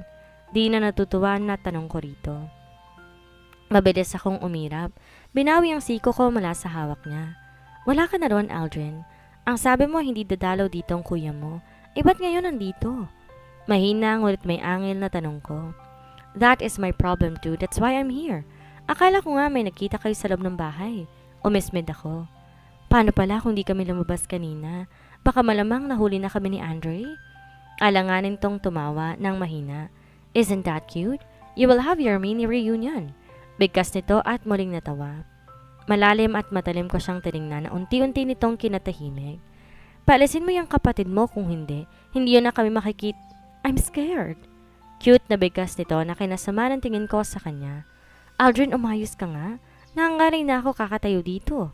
Mahinang angel ko pa. Umayos siya at doon palang sumeryoso. Tinanaw niya rin ang sasakyan ni Andre bago kinuha ang cellphone nito mula sa likod ng kanyang bulsa. Sandali itong nagdial at saka pinindot ang call button. Bro! Masiglang bati pa nito. Nangunot ang noo ko bago nilingon ang rest house. Natanaw ko rin si Andre na galing sa likod. Dumoble muli ang kaba ko dahil baka malaman niyang nandito lang si Aldrin. Idagdag pang nilagay sa loudspeaker ng lalaki ang tawag. What is it again, Aldrin? I'm busy. Kahit sa cellphone lang, tila malapit lang sa tenga ko ang boses niya. Binabalik to ng mga panahong kausap ko siya. Lola is looking for you. Yeah, he's grumpy again, kuya. Napatas ang kilay ko. Buong ang kanyata nila nandito eh. Kala ko ba ikakasal ka na? Ba't parang di nila inaasikaso? I'm still checking my house. I cannot just leave. There's something weird in here. Paano ko natuklasan itong may nakatira sa bahay nito? Let just Manong Ruben check that house. You can just visit the next year after a few years. Hindi yan mawawala. Wala namang kukuha dyan. You're not sure about that. I should tighten the security. Or probably hire 2 guards. What do you think, Aldrin? Napangiwi si Aldrin pero di magawang kumontra. Fine. Do whatever you want, bro. Basta balikan mo na lang si Lolo ngayon. You know he doesn't like me and you are his favorite. You might help lessen his grumpiness. Sumimangot si Aldrin pagkasabi nun habang dinig kong protesta si Andre sa kabilang linya. Fine. Can't he just go back to Manila and stop meddling with my interest? Humalakak si Aldrin kaya't kinurot ko siya na maliit matapos humikbi ni Adi. Sorry. Sorry, baby. Halo nito kay Adi. Baby. Pinanlakan ko siya na mata at binantang ayusin ang gulo niya. I'm with my girlfriend. Just go back to the hotel and check Lolo. I have a date. Mabilis na nitong pinutulan tawag bago sinilip ang kapatid. Maging ako, tuloy sinilip si Andre. Sa tingin ko'y kunot na kunot ang noon nito nang tingnan ng cellphone niya. Naiiling at muling nilingon ng rest house. Ayaw pa nga yata nitong iwan ngunit pinadalahan siya ng message ni Aldrin na pinagmamadali siya kuno ng lolo nila. He's leaving with Miss Di Masupil. Napasilip ako bigla sa sasakyan at nakitang paalis na nga ito. Madaraanan nito ang peso namin kung kahit todo kubli kami sa pader. Nang masigurong wala na si Andre, lumabas na kami mula sa pagtatago. Aalis na lang kami, Aldrin. Baka mamaya bumalik na naman ang kapatid mo. He will not. Hindi na yan babalik dito. I will try every possible way for him not to go here. Seryosong saad nito bago kinuha ang bag na hawak ko. Kahit na. Paano pala kung dinatnan niya kami? Paano kung di kami umalis? Ano? Pareha kaming patatapon ni Daddy sa isla. Yon ang litanya ko habang naglalakad pabalik sa rest house. Ngunit sa dami yata ng tanong ko, hindi na inintindi pa yun ni Aldrin. Saan pala kayo galing? Tanong nito na nakapagpatigil sa akin. You are not supposed to go out, right? Pagdududa nito. Awang ang labing hinarap ko siya at tinaasa ng kinay. Walang kasunduan na ganon. Isa pa lalabas kami ni Adi kung kailan ko gusto. So, saan nga kayo nanggaling ngayon? Putol ito sa mga sinasabi ko. Di ako makahanap na ipantatapal na kasinungalingan sa tanong nito. Di ko naman pwedeng sabing muntikan ko nang ipinaampon si Adi. Tell me honestly, Miss Di Masupil. I can always check where you have been. Malamig nitong banta. Nagpahangin lang sa laba. Na may bag, Miss Di Masupil? Tumaas ang kili nito bago ko nisihan. Next time gumamit ka ng pangmalakasang dahilan. Bigkas nito. Umismid ako, tinalang siya pinansin. Mas maganda na yon kaysa mapilitan akong sabihin na binala kong ipaampon si Adi. Halos manghina ako matapos maalala ang ginawa. Napakasama ko yatang ina at naisip na gawin yon sa anak ko. Nanlambot ako at halos hindi makahakbang. Paano pala kung di nagbagong isip ko? Paano kung di ko makakasama si Adi? Di masusubaybayan ang paglaki niya. Tapos mapupunta siya sa masamang pamilya? Paano? Nangilid ang luha sa mata ko. Are you okay? Napakarap ako sa tanong ni Aldrin. Doon lang din ako natauhan. Nakatigil na kami sa tapat ng rest house. Ayos lang ako, Aldrin. Pwede mo na akong iwan dito? Ngunit umiling to at nagpatiuna pang tumuloy sa loob ng bahay. Kapag may kailangan ka or emergency, pwede kang humingi ng tulong sa katiwala kay Manong Ruben. Anito pagkalapag ng bag sa may sofa. Ha? Hindi ba yun magsusumbong kay Andre? Baka mamaya wala pang isang araw, bumalik na rito yung kapatid mo. Agad siyang umiling at gumisi. He won't, trust me. Malalim ko siyang tinignan at kahit ayoko, wala akong magawa kundi sumunod. Sa kabilang banda. Sa mga sumunod na araw, di na rin ako nahiya kay Manang Ruben na magpasuyo, lalo na ang pagbili ng pagkain. Binibigyan ko na lang siya para naman kahit papaano hindi nakakahiyang magpasuyo. Pasensya na po ulit, Manang Ruben. Hindi ko lang po maiwan si Adi. Nahihiyang hingi ko ng paumanhin. Ayos lang po yun, ma'am. Wala naman pong ginagawa ang anak ko. Sinasabay niya lang po sa pinamimili niya. Maliit pa itong ngumiti na ikinangiti ko rin. Wag na po, ma'am. Bubbles na lang po. Bubbles na lang po itawag niyo sa akin. Sige po, Ma'am Bubbles. Ipatawag niyo na lang po ako pag may kailangan pa. Napangiwi ako sa itinawag nito sa akin. Gusto ko sanang kunin ang tiwala ni Manang Ruben para naman di siya magsumbong kay Andre, pero tila ilag ito. Kahit sa mga sumunod na buwan, ganun pa rin to. Pinagpapasalamat ko na lang na wala pa ring Andre na kumakatok sa pinto at nakalalabas na rin at hinahayaang makisalamuha sa ilang kapitbahay. Sure ka, hindi ka nalilipat? Sinadya sa kabilang linya. Hindi na muna. Bala ko rin maghanap ng trabaho, baka mapansin na ni Andre na masyado ng maraming bawas yung pera niya sa bangko. Ngumuso ko matapos maalalang sa card lahat ni Andre nang gagaling ang mga pinagagasasan ko. Kaya mo na ba? Sino mag-aalaga kay Adi? Tinaas nitong kilay, tila ayaw kong payagan. Isasama ko. May tatanggap naman sigurong single mother, no? Bruha, syempre meron. Ang tanong dyan, papayagan kayong isamang anak mo sa trabaho. Humalakip-kip ako at inirapan siya. Alam kong bibihira ang papayagan ng anak sa trabaho, pero hindi rin ako po pwedeng umasa na lang sa pera ni Andre. Pag-isipan mong mabuti yan. Mas maganda sana kung nakakaintindi na si Adi para naman di ka mahirapan. Hindi ngayon na hindi pa to nakakapagsalita. Isipin mo ha, Angeline? Paalala pa nito. Kaya naman pinag-isipan ko ngayon ng mabuti. Nagpa siya kung wag na muna at subaybay na lamang ang paglaki ni Adi. Sinabi ko rin kay Aldrin nang tumawag ito. No, you don't need to work for now. Mag-focus ka muna sa pagpapalaki sa pamangkin ko. Kapag okay na ako mismo mag-aalok ng trabaho sa'yo, Miss Di Masupil, pangako nito. Tinaas kong kilay ko at pinaningkit ang mata kahit hindi niya nakikita. Gaano pa katagal? Kung makakahanap ako ng pwedeng isama si Adi, why not? No, striktong bigkas nito. We cannot risk it. Hindi ko pa kontrolado kung kailan babalik si Kuya John. Mainit-init pang paghanap niya ng mapapangasawa. Nakuha noon ang atensyon ko. Wala na akong balita sa paghahanap mo nito ng fiancé. Di ko rin alam kung may napili na kay Ate Zebby o kay Ate Sam. Nasa listahan pa ba sila ate? Mahinang tanong ko. Di naman ako interesado. Ayoko lang din na bigla akong hanapan ni Mommy at malaman na hindi ko naman pala pinalaglag ang baby. Ayoko na maging kaaway ko rin silang muli at maging karibal sa anak ko. Yes, sila lang yata sa ngayon ang pagpipilian. Di ko alam paano nangyari, pero kusang nagbabackout ang ilang kandidato. Napirmi ko ang labi dahil doon. May ideya ako kung bakit. Sa tingin ko, binabayaran din sila ni Mommy at tinatakot. Nagpuyos ang damdamin ko dahil doon. Di pa ba sapat na naging biktima nila ako at maging ilang kandidato hahadlangan din nila? Ang pangit lang na ugali ng kuya mo, pero ang daming gustong maging magpakababa para sa kanya.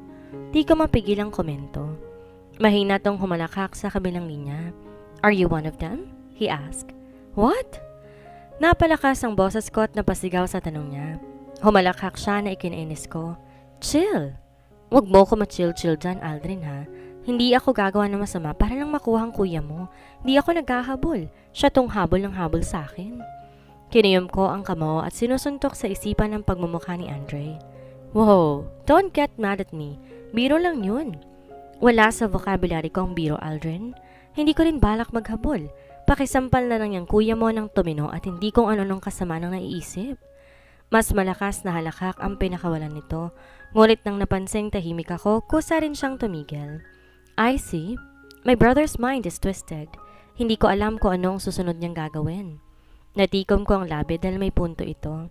Humigpit ang kapit ko kay Adi nang maglumikot ito at kumawag-kawag sa may bintana. Pa! Bigkas ito na nagpatigil yata sa amin. Did he say pa? Ilang ulit pang tanong ni Aldrin. Sa palagay ko nga'y malaki ang pagkakangiti nito habang tinatanong iyon. Akala mo naman siya yung tatay? Hindi. Mali ka lang ng dinig. Oh, come on. I know what I have heard. Mabilis kong putol ang tawag at pikit matang dumamba ng kama. Napanguso akong tumayo habang buhat si Adi. Baby naman, mama muna bigkasin mo bago ang sa tatay mong damuho. Mahinang maktol ko. Humagikikto na mas lalo ko lang kinanguso. Di yata ako nito papanigan at mas pipiliin pa rin ang tatay niyang damuho. Di lang yun ilang beses na nangyari, maraming beses. Ni minsan nga yata hindi ko narinig binigkas nito ang mama. Kahit nung mag-isang taong gulang na to, bibihira ako magsalita. Nagsusuplado pa at minsan kung tumitig seryoso. Nadya, magtatampo na talaga ako. Lagpas 1 taon na si Adi pero di pa rin niya mabigkas ang mama. Napaka-big deal nito sa akin. Sira, ano magagawa mo kung papa pa lang nabibigkas ni Adi? Umayos ka nga, Angeline. Maghintay ka lang. Mali mo bigla puro mama nang bigkasin niya. Anito mula sa kabilang linya. Kahit na. Sakit kasi sa puso na ako tong kasama niya. Tapos ibang pangalan ang binibigkas niya. Magtigil ka nga dyan, Angeline ha. Anak mo yan, hindi mo jowa. Mas nang haba pa ang uso ko. Hindi kasi ako maka-emote. Gusto ko lang naman sabihin ang bigat sa pakiramdam na ako to nagpapakahirap para sa kanya. Nag-aalaga, nagmamahal. Pero si Andre pa rin ang bukang bibig niya. Napabuntong hininga ako kasabay ni Nadya. Natahimik pa to sandali sa kabilang linya at tila nag-iisip pa. Hintayin natin, Angeline. Sa ngayon, hayaan mo muna ang bata. Balang araw wala rin naman siyang matatawag na tatay. Di ba nga, sinusumpa mo na si Andre? Humagikik to na kinapula ng pisngi ko. Di ko rin maintindihan ang sarili na kahit pangalan niya lang ang nabibigkas, namumula na ang pisngi ko. Taksil. Kahit na, paano kung bigla talaga siyang maghanap ng tatay? Isa pa yon sa problema ko. Hindi yon imposibleng mangyari. Problemahin mo na lang pag nandyan na. Suhestyon ito na kinairap ko. Wala rin akong napala sa pagtawag kay Nadia. Minabuti ko na lang alagaan si Adi kahit pa sumasama ang loob ko tuwing bumibigkas siya ng papa. Mukha lang tong suplado pero tingin ko mabait ang anak ko at di nagmana sa kasamaan ng tatay niya. Miminsan ko siyang nilalabas sa bahay para makipaglaro, ngunit medyo mailap siya sa mga tao at piling kaibigan lang din ang pinapakisamaan niya. Ngayong malaki na siya, gusto ko siyang ipakilala kay Nadia. Celia, dalawin to sa puntod at ipakita ang apo niya. Di ko nga lang alam kung paano. Kaya naman nang pumasyal dito si Nadia, pinilit ko siyang isama kami ni Adi. Peste ka ba? Tapos ang buhay mo pag nakita ka ron. Paano pag nabalitaan ng bruha mong mami? Bye-bye Adi ang mangyayari. Ang init pa naman ng kompetisyon nila sa pagiging fiancé ni Andre. Humalakak ito na kinakuha ng atensyon ko. Tumigil ako sa pagtutupi ng damit at seryoso siyang tiningnan. Magtatago ako. Gusto ko lang madalaw si Nanay Celia. Bad idea yan. Delikado pa nga ngayon. Makinig ka nga sa akin, Angeline. Pilit pa nito. Hanggang ngayon ba wala pa rin silang napipili? Ang tagal na niyan. Magdadalawang taon na pero wala pa rin mapili-pili. Aba, ano malay ko? Dinig ko lang mahigpit ang labanan ng Ate Zebby mo at Ate Sam. Isa pa baka naman ayaw talagang magpakasal ni Andre kasi baka ikaw pa rin ang gusto niya. Ay! Nilapitan ako nito at tinutusok-tusok ang tagiliran ko. Matalim ko siyang tinignan at inis na tinampi ang kamay niya. Magtigil ka nga, Nadja. Malabo yung sinasabi mo, ha? Di pa kasi siya tapos maglaro at gusto pa rin niyang buhay binata. Di mo sure yan. Sis, di ba nga, dati gusto niya si Zebby? Ngayon kasal na si Zebby at pwede niya nang pakasalan, bakit di niya papakasalan? Makahulog ang tanong nito bago tinaas baba ang kilay. Gets mo ba? Pagpapaintindi nito na hindi ko naman makuha. Umiling ako na kinamura niya. Boba, ibig sabihin nun, di pa siya nakamove on sa'yo. Tsaka pabayaan mo nga na hindi siya ikasal. Malay mo balang araw, hanapin ka niya. Chance na yun para mabuo yung pamilya ninyo. Agad ko siyang inirapan at kinuha sa bisig niya si Adi. No way, Nadia. Kahit di na ako sinaga ng araw, wag lang siyang makasama ulit. Ngumisi ako, tinunga ang pinto na sinundan niya. Humalakak ito. Huwag ka magsasalita ng tapos tiyan.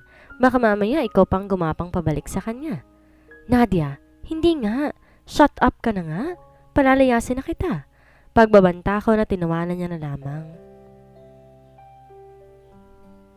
Tumigil ako na makarating sa sala at inarap siya. Sinamaan ng tingin kung kahit pilit niyang pinigilan ng sarili. Mas magandang handa ka, Angeline. Malay mo bukas, nasa harap na siya ng pinto at kumakatok.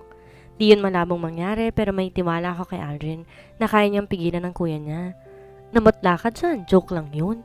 Ni dulo ng kuko mo hindi niyo makikita. Ngumititot nilapitan ako para lang makurot ng marahan sa pisngi si Adi. Itong cute na to ang magsasalba sa mami niya. Ikaw, Adi, ang bibiyag sa puso ni Mami Angeline mo para magkain laban sila ng papa mo, ha? Say, Mama. Seryoso siyang tinitigan ng anak ko. Maging pagbuka ng labi ni Nadia ay tinitigan niya. Pagkatapos nilingon ako nito. Seryoso ang titig na magkaibang kulay ng mata nito na hindi ko mabasa. Mama. Mahinang bigkas ni Adi na nagpahulog sa puso ko. Nadia, narinig mo? Tinawag niya akong mama. Sa tuwa ko, mahigpit kong niyakap ang anak ko. I love you, anak. Masuyo kong bigkas na kinatigil niya. Tumitig sa akin ang magkaibang kulay ng mata nito. Seryosong asul at malapilak itong mata. Di ko rin maintindihan na sa puntong nun di ko na masabi pa ulit ang salitang I love you. Sa paningin ko ay si Andre ang nakikita ko. Mahigpit ko ulit niyakap si Adi kahit binubugso ako ng kaba. Nang masulyapan si Nadia, nag-aalalang itsura ang binigay nito sa akin. Ayos ka lang? Ha? Ayos lang. Sobra lang sa tuwa. Tuwa? Mukha kang kinakabahan. Ayos lang ako, Nadia. Pasyal tayo bukas sa resort, ha? Gusto ko ipasyal si Adi. Yun na lang ang sinabi ko. Alam kong naintindihan niyang ayoko ng pag-usapan pa kung kaya't tumango siya. Ako na magpapareserve. Ilang araw ba? Tsaka sino magbabayad? Tanong niya habang sinisimulan ng pagtitipa sa cellphone niya. I will pay, girls. Ako na magbabayad. Pareho kaming mabilis na napalingon kay Aldrin. Nanlalaki pa ang mata ko matapos siyang tingnan maging ang bukas na pinto. Hindi ka kumatok. Paano ka nakapasok? Tinaas kong kilay ngunit di rin makafocus lalo na nagmamadaling nagpaba si Adi para lang pilit takbahin ang distansya sa pagitan nila ni Aldrin. Aldrin barked with laughter as he held my son while his other hand waved the keys. I have means, Miss Di Masupil. Ngumisi ito bago, Means. Akit bahay kang sabihin mo. Mahinang bulong ni Nadia. Nawala ang ngisi ni Aldrin at malalim na tiningnan si Nadia. I'm sorry, miss. As far as I know, I didn't welcome you here. Bugok. Agad na sabat ni Nadia na ikinailing ko. Mas nanlaki pa ang mata ko nang gayahin yun ni Adi. Bugok? Di nga lang yun masyadong malinaw pero tinawaran pa rin yun ni Aldrin. Good job, kiddo. Say it again. Natutuwang yakag nito. Aldrin naman, wag mong turuan ng ganyan. Maktol ko. Imbes kabahan to, mas sumalakak pa. That's my boy. Hindi sa'yo yan. Di ka kasamang gumawa niyan. Bulong-bulong ni Nadia. Naningkit ang mga mata ni Aldrin pagkaraan ay ngumisi. Gawa tayo ng satin, miss? Pilyong tanong nito. Ako naman ang humalakak ng mamula ang pisngi ni Nadia. Agad ko siyang hinila sa siko para di na siya magsalita pa. Mag-ayos tayo ng gamit. Masarap ang libreng beach. Si Aldrin pa naman na magbabayad. Tukso ko sa kanya. Wala akong pakialam, Angeline. Kahit bilhin niya pang buong dagat. Pagpaparinig nito na mahina akong kinatawa. Wala rin naman tong nagawa. Nakasimangot pa to na makarating sa resort. This is our resort. Yun pa lang ang sinabi ni Aldrin na wala na ang ngiti ko. But don't worry, Andre will never go here. He's busy, he doesn't have time. Ngumisi to at siya na mismo ang nagbuhat kay Adi. Kumibit balikat ako at sumunod na lamang. Sa tingin ko, totoo rin na hindi nga lilitaw si Andre dahil halos buong araw na kami sa dagat. Payapa naman kung di lang nagsasagutan si Nadia at Aldrin. Nang halos paggabi na, tinaha ko ng pabalik sa villa. Nangulat pa ang noo ko nang di makita si Nadia sa pwesto nila kanina. Pa! Bigkas ni Adi na hindi ko pinansin. Sanay akong mayat maya ang pagbigkas nito ng pa kung kaya't binabaliwala ko na lang. Mas nag-focus ako sa paghahanap kina Nadia at Aldrin. Pa! Mas masiglang bigkas nito na siyang kinatigil ko. Bumuntong hininga ako at agad siyang hinagkan sa noo. Baby, huwag mo naman hanapin ng wala. Sige ka, magtatampo ko. Ngumuso pa ako para makita niyang nagtatampo ako. Ngunit umiling-iling siya. Tinuturo ang pwesto kanina ni Nadia. Alright, babalik tayo sa villa at magbabanlaw na. Ngumiti ako sa kanya, tinagkan ng pisngi niya, ngunit muli siyang umiling. Pa! Aniya muli at tinuro ang kanina. Dumalim ang kunot ng noo ko at napirmi ang labi. Adi, hindi ako nakikipagbiroan. Mahina akong bigkas. Ngunit di ako nito nilingon. Mas natutok ang atensyon nito kung saan ang tinuturo niya, kung kaya marahan ko yung nilingon para lang matigilan at matulos sa kinatatayuan. Pa! Walang humpay ang tibok ng puso ko sa kaba matapos makita ang tindig ni Andre. Kagaya dati may kasama tong isa pang lalaki. Oh my! You need to hide, Miss Masupil. Hurry up! We need to go home! Napaawang ang labi ko nang higitin ako sa siko ni Aldrin. Halos di pa nga rumirehistro sa akin ang lahat na magsimula kaming humakbang paliko. Di ko alam na pupunta siya ngayon dito. I made sure his schedule is full pero peste, he found a way. Problemadong bulong ni Aldrin. Doon pa lang ako natauhan. Mabilis na ako naglakad. Hi there? Tinuro nito ang isang villa. Ha?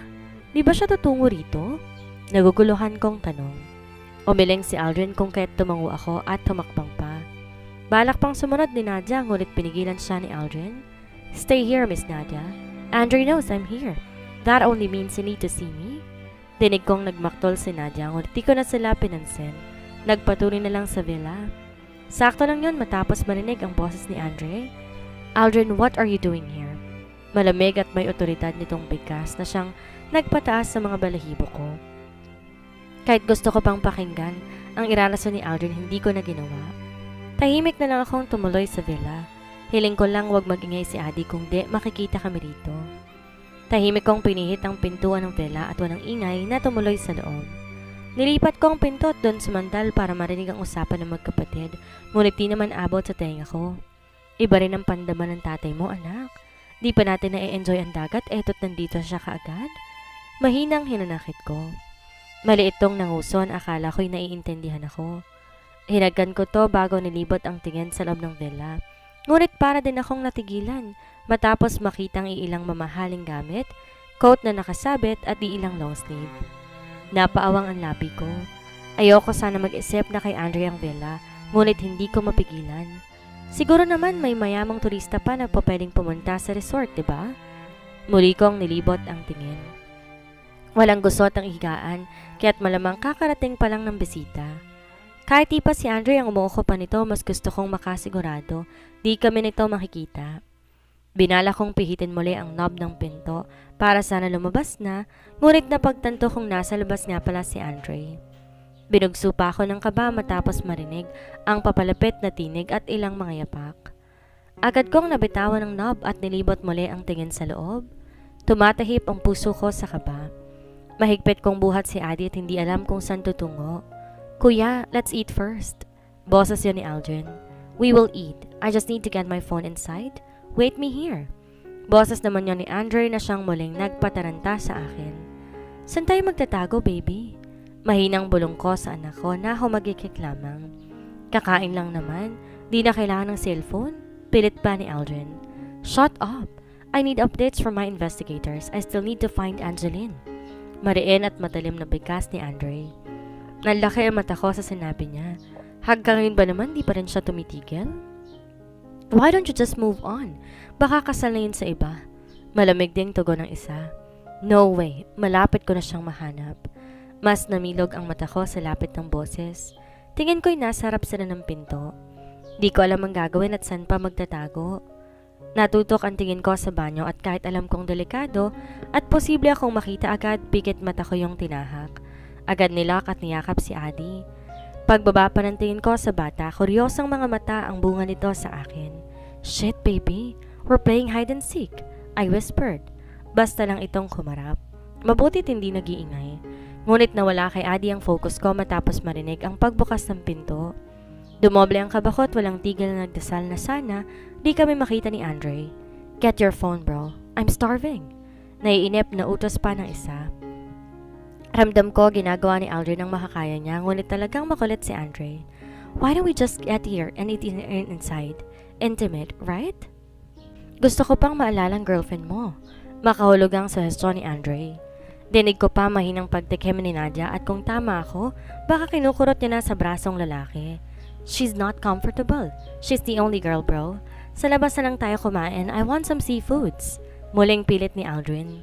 Sandaling natahimik. Ngunit si Andre na rin ang bumasag sa katahimikan. Fine. Wait me here or outside. I'll just take a shower. Namilog ang mata ko at muntik nang nabitawan si Adi. Lalo kong binugso ng kaba at halos maiyak na. Isang pihit lang sa knob, makikita niya na kami. Umikot ang tingin ko sa banyo, ngunit tayong maliit na bintana lang ang nandoon. Duda ko kung kaya ba naming lusutan niyo ni Adi. Gutom na ako. Maliligo ka pa, mister? Aba naman. Bilang kapatid ng boyfriend mo, mahiya ka naman. Paghihintayin mo pa ako? Matari na sabat ni Nadia. I am not talking to you, miss. Madiin itong sagot kay Nadia na ikinainis ko. Hanggang ngayon, di pa rin nagbabagong ugali niya. Respect, kuya. Respect my girlfriend or I will disrespect you. Mas matatag na bigkas ni Aldrin na kinaawang ng labi ko. Muli, tumahimik ang paligid. Fine, let's eat. Sumusukong bigkas ni Andre. Doon lang ako nakahinga na maayos sa sinabi niyang yon. Pilit ko pang pinakinggan ng mga ibag nila papalabas at ang pagsara ng pinto. Di ka agad lumabas sa banyo. Naghintay pa ako ng ilang minuto sa takot na baka bumalik ang lalaking magaling. Nang masigurong hindi na, doon ako lumabas bitbit ang anak ko. Kahit natatakot na baka biglang magkita kami ay dumiretso ako sa villa namin.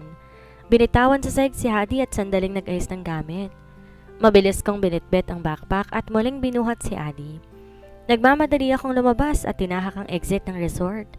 Bala kong sa bahay na lang tawagan si Aldrin. Di ko nga sigurado kung safe pa bang umuwi sa rest house ngayon. Halos singalin ako kamamadali. Baby, hold on. Di tayo pwedeng makita ng tatay mo. Hindi ngayon na halimaw pa rin ang ugali niya. Litanya ko. Bumagal ang lakad ko nang makalabas sa villa. Sandaling huminga na malalim bago maling humakbang. Where are you going, miss? I caught you again. Ani ng barito ng boses na nagpatigil sa akin. Natulos ako sa kinatatayuan. Takot at tinignan na nagsalita ngunit mukhang siya na mismo ang nag-effort pumunta sa harapan ko. See? There's no way to hide. Ngumisi to sa akin at mas ngumisi kay Adi na inosenteng nakatitig sa kanya. Hi there, baby. You grow up so fast. Dagdag pa nito. Here you go again, running. Makahulog ang bigkas nito. Pinanliatan ko siya ng tingin at tinaasan ng kilay. Sa ilang beses niya na ako nakita at hindi sinusuplong na wala nang takot sa kanya. Iba nga lang ngayon na seryosong titig niya sa anak ko. Ano na naman, Gueko? Do I need to be scared? Matapang kong tanong. Ngumisi siya bago pa simpleng tinignan muli si Adi. He does looks like Andre. He's carbon copied. He would be happy if I met him. Don't tell him. May kalakasang bigkas ko. Mahigpit kong niyakap si Adi at akmang tatilawas ng daan, ngunit nagawa pa rin kaming harangan ni Gueko. I don't really know why I'm doing this, but come on, ihahatid na kita sa tahanan mo. Anito bago tinuro ko nasa na mag-ara niyang sasakyan. Kaya kong umuwi mag-isa, tsaka bakit mo ba ito ginagawa? I told you, I don't know. Sakay na, hindi ako nangangagat ng babae ng kaibigan ko. Pilo siyang ngumisi at saka ko binigyan ng isang kindat. Ines ko siyang inirapan.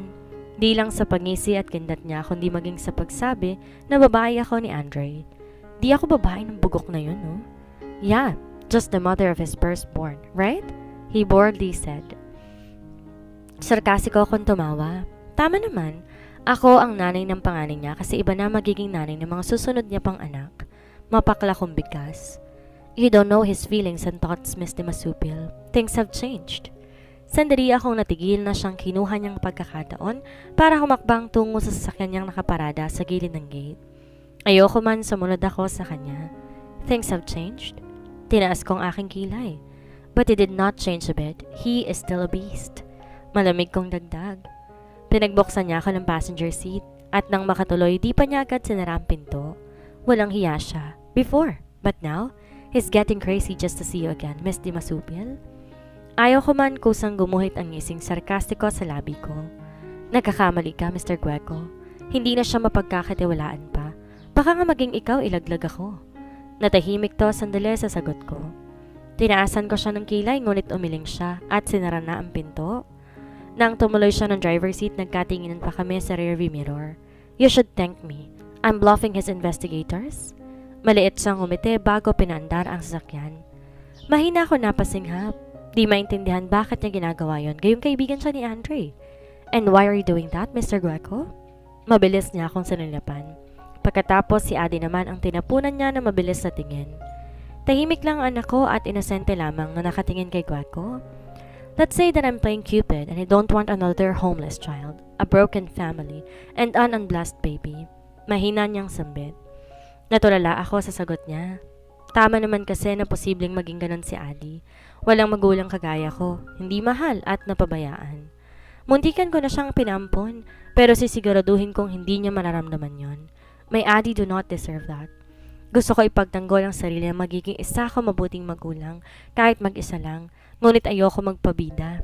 Alam kong mahirap magpalaki ng anak kahit sang aspeto mo patingnan. Where are you staying? Tanong nito sa kalagitnaan ng biyahe. Ha? Nagdalawang isip ako kung sasabihin ko ba na sa rest house ako ni Aldrin na nanunuluyan. Paano ko ipapaliwanag? Ibaba mo rin lang kami sa tabi. What? Napapreno to dahilan upang humigpe si Adi. Matalim ko siyang tiningnan at inalong anak ko. Shh, baby. Mahina ko pang hinilot ang likod ni Adi. Sabi ko, ibaba mo na lang kami dito. Dumilim ang tingin nito at umiling. Para ko na rin kayong pinabayaan kapag ginawa ko yan. What do you think Andre will do to me if I let his child and mother of his child alone in the street at this very night? Aba malay ko. Baka magdiwang pa yun pag nalamang wala na kami. Humalukip-kip ako at pinansin ang pag-iling nito. Minaneho nitong muli ang sasakyan. So where are you staying? Sa rest house ni Andre. Labas sa ilong na sagot ko. How did you know his place? Kuryosong tanong niya. Si Aldrin na nagdala sa akin doon. Gusto ko na nga umalis, baka kasi bukas. Magpunta na lang bigla si Andre. Kung ganitong basta na lang yun sumusulpot, hindi malabo, na isang araw magkakitaan na lang kaming bigla. I guess we have the same agenda. Don't worry, kaya ni Aldrin. I'll stop Andre from coming home. Di ko alam kung dapat ko ba yung pagkatiwalaan. Di ko lang maintindihan bakit pa nila kailangan gawin yun. Bahay ngayon, hindi niyo siya mapipigilan kung kailan niya gustong umuwi. Sagot ko na lang na kinangisin ito. Napaahon ako sa upuan na makitang malapit na sa rest house. Agad minaniobra ni Gueco patungo roon ang sasakyan. Agad ko rin binuksan ang pinto at lumabas nang tumigil ang sasakyan. Akala ko nga aalis na si Gueco ngunit sumunod pa to sa amin ni Adi. Umirap na lang ako at hinayaan siyang sundan kami. Tahimik ko na lang binuksan ang pinto para sana alokin siya ng maiinom, ngunit hindi siya tumuloy. Miss Di Masupil. Kurot noo ko siyang nalingon. Bukas din naalis kami rito. Magpapahanap muna ako ng bahay sa kaibigan ko. Matatag kong bigkas. Tahimik niyang sinandal ang braso sa hamba ng pintuan at umiling. You don't have to do that. I'm sure you don't have enough money. Napirmi ko ang labi. Inayos kong pagkakabuhat sa anak ko. Maghahanap ako ng trabaho. Pwede ko naman isama ang anak ko sa trabaho eh. Not all store nor company will allow that, miss. Putol nito sa sasabihin ko. Di ako nakasagot at alam kong tama naman siya. Mas gusto pa ng iba na walang sagabal sa trabaho. Wala rin akong maisip na papasukan na po pwedeng isamang anak ko. But if you accept my job offer, you can bring Addie with you whenever you're at work. Napangat akong tingin sa kanya dahil doon. Gusto kong tumanggi sa alok nito, pero taksil ang labi ko sa biglaang tanong. Anong klaseng trabaho? He slightly smirked and looked at me from head to toe. Be my assistant, Miss Di Masupil. Alok nito sa akin. Sa kabilang banda, tinanggap mo? Hysteria ni Nadja matapos kong makwentong lahat sa kanya. Tila mabait na tuta akong tumango. Maganda kasing offer niya. Ayoko na rin gumastos pa mula sa car ni Andre. Gusto kong kumita ng pansarili at syempre makaipon para kay Adi. Umirap to sa akin at problemadong umiling. Ang peste mo, Angeline. Paano kung patibong yon? Patibong para mas madali kang makuha? Di naman siguro. Kasi diba ilang beses niya na akong nakita pero hindi naman niya sinusuplong? Baka talagang nagmamagandang loob lang yung tao. Walang matino sa mundo, Angeline. Yang si Aldrin nga kunwaring mabait pero ang totoo, may ibang plano yan. Namewang to at tumuro pa sa kung saan. Nagangat ako ng tingin at malalim siyang tinitigan. Ba't naman nasama si Aldrin? Nananahimik ang tao sa villa niya, Nadja. Kadi-dinner date niya pa lang namimiss mo na kaagad? Tukso ko sa kanya. Agad tong sumimangot at binigyan ako ng matalim na tingin.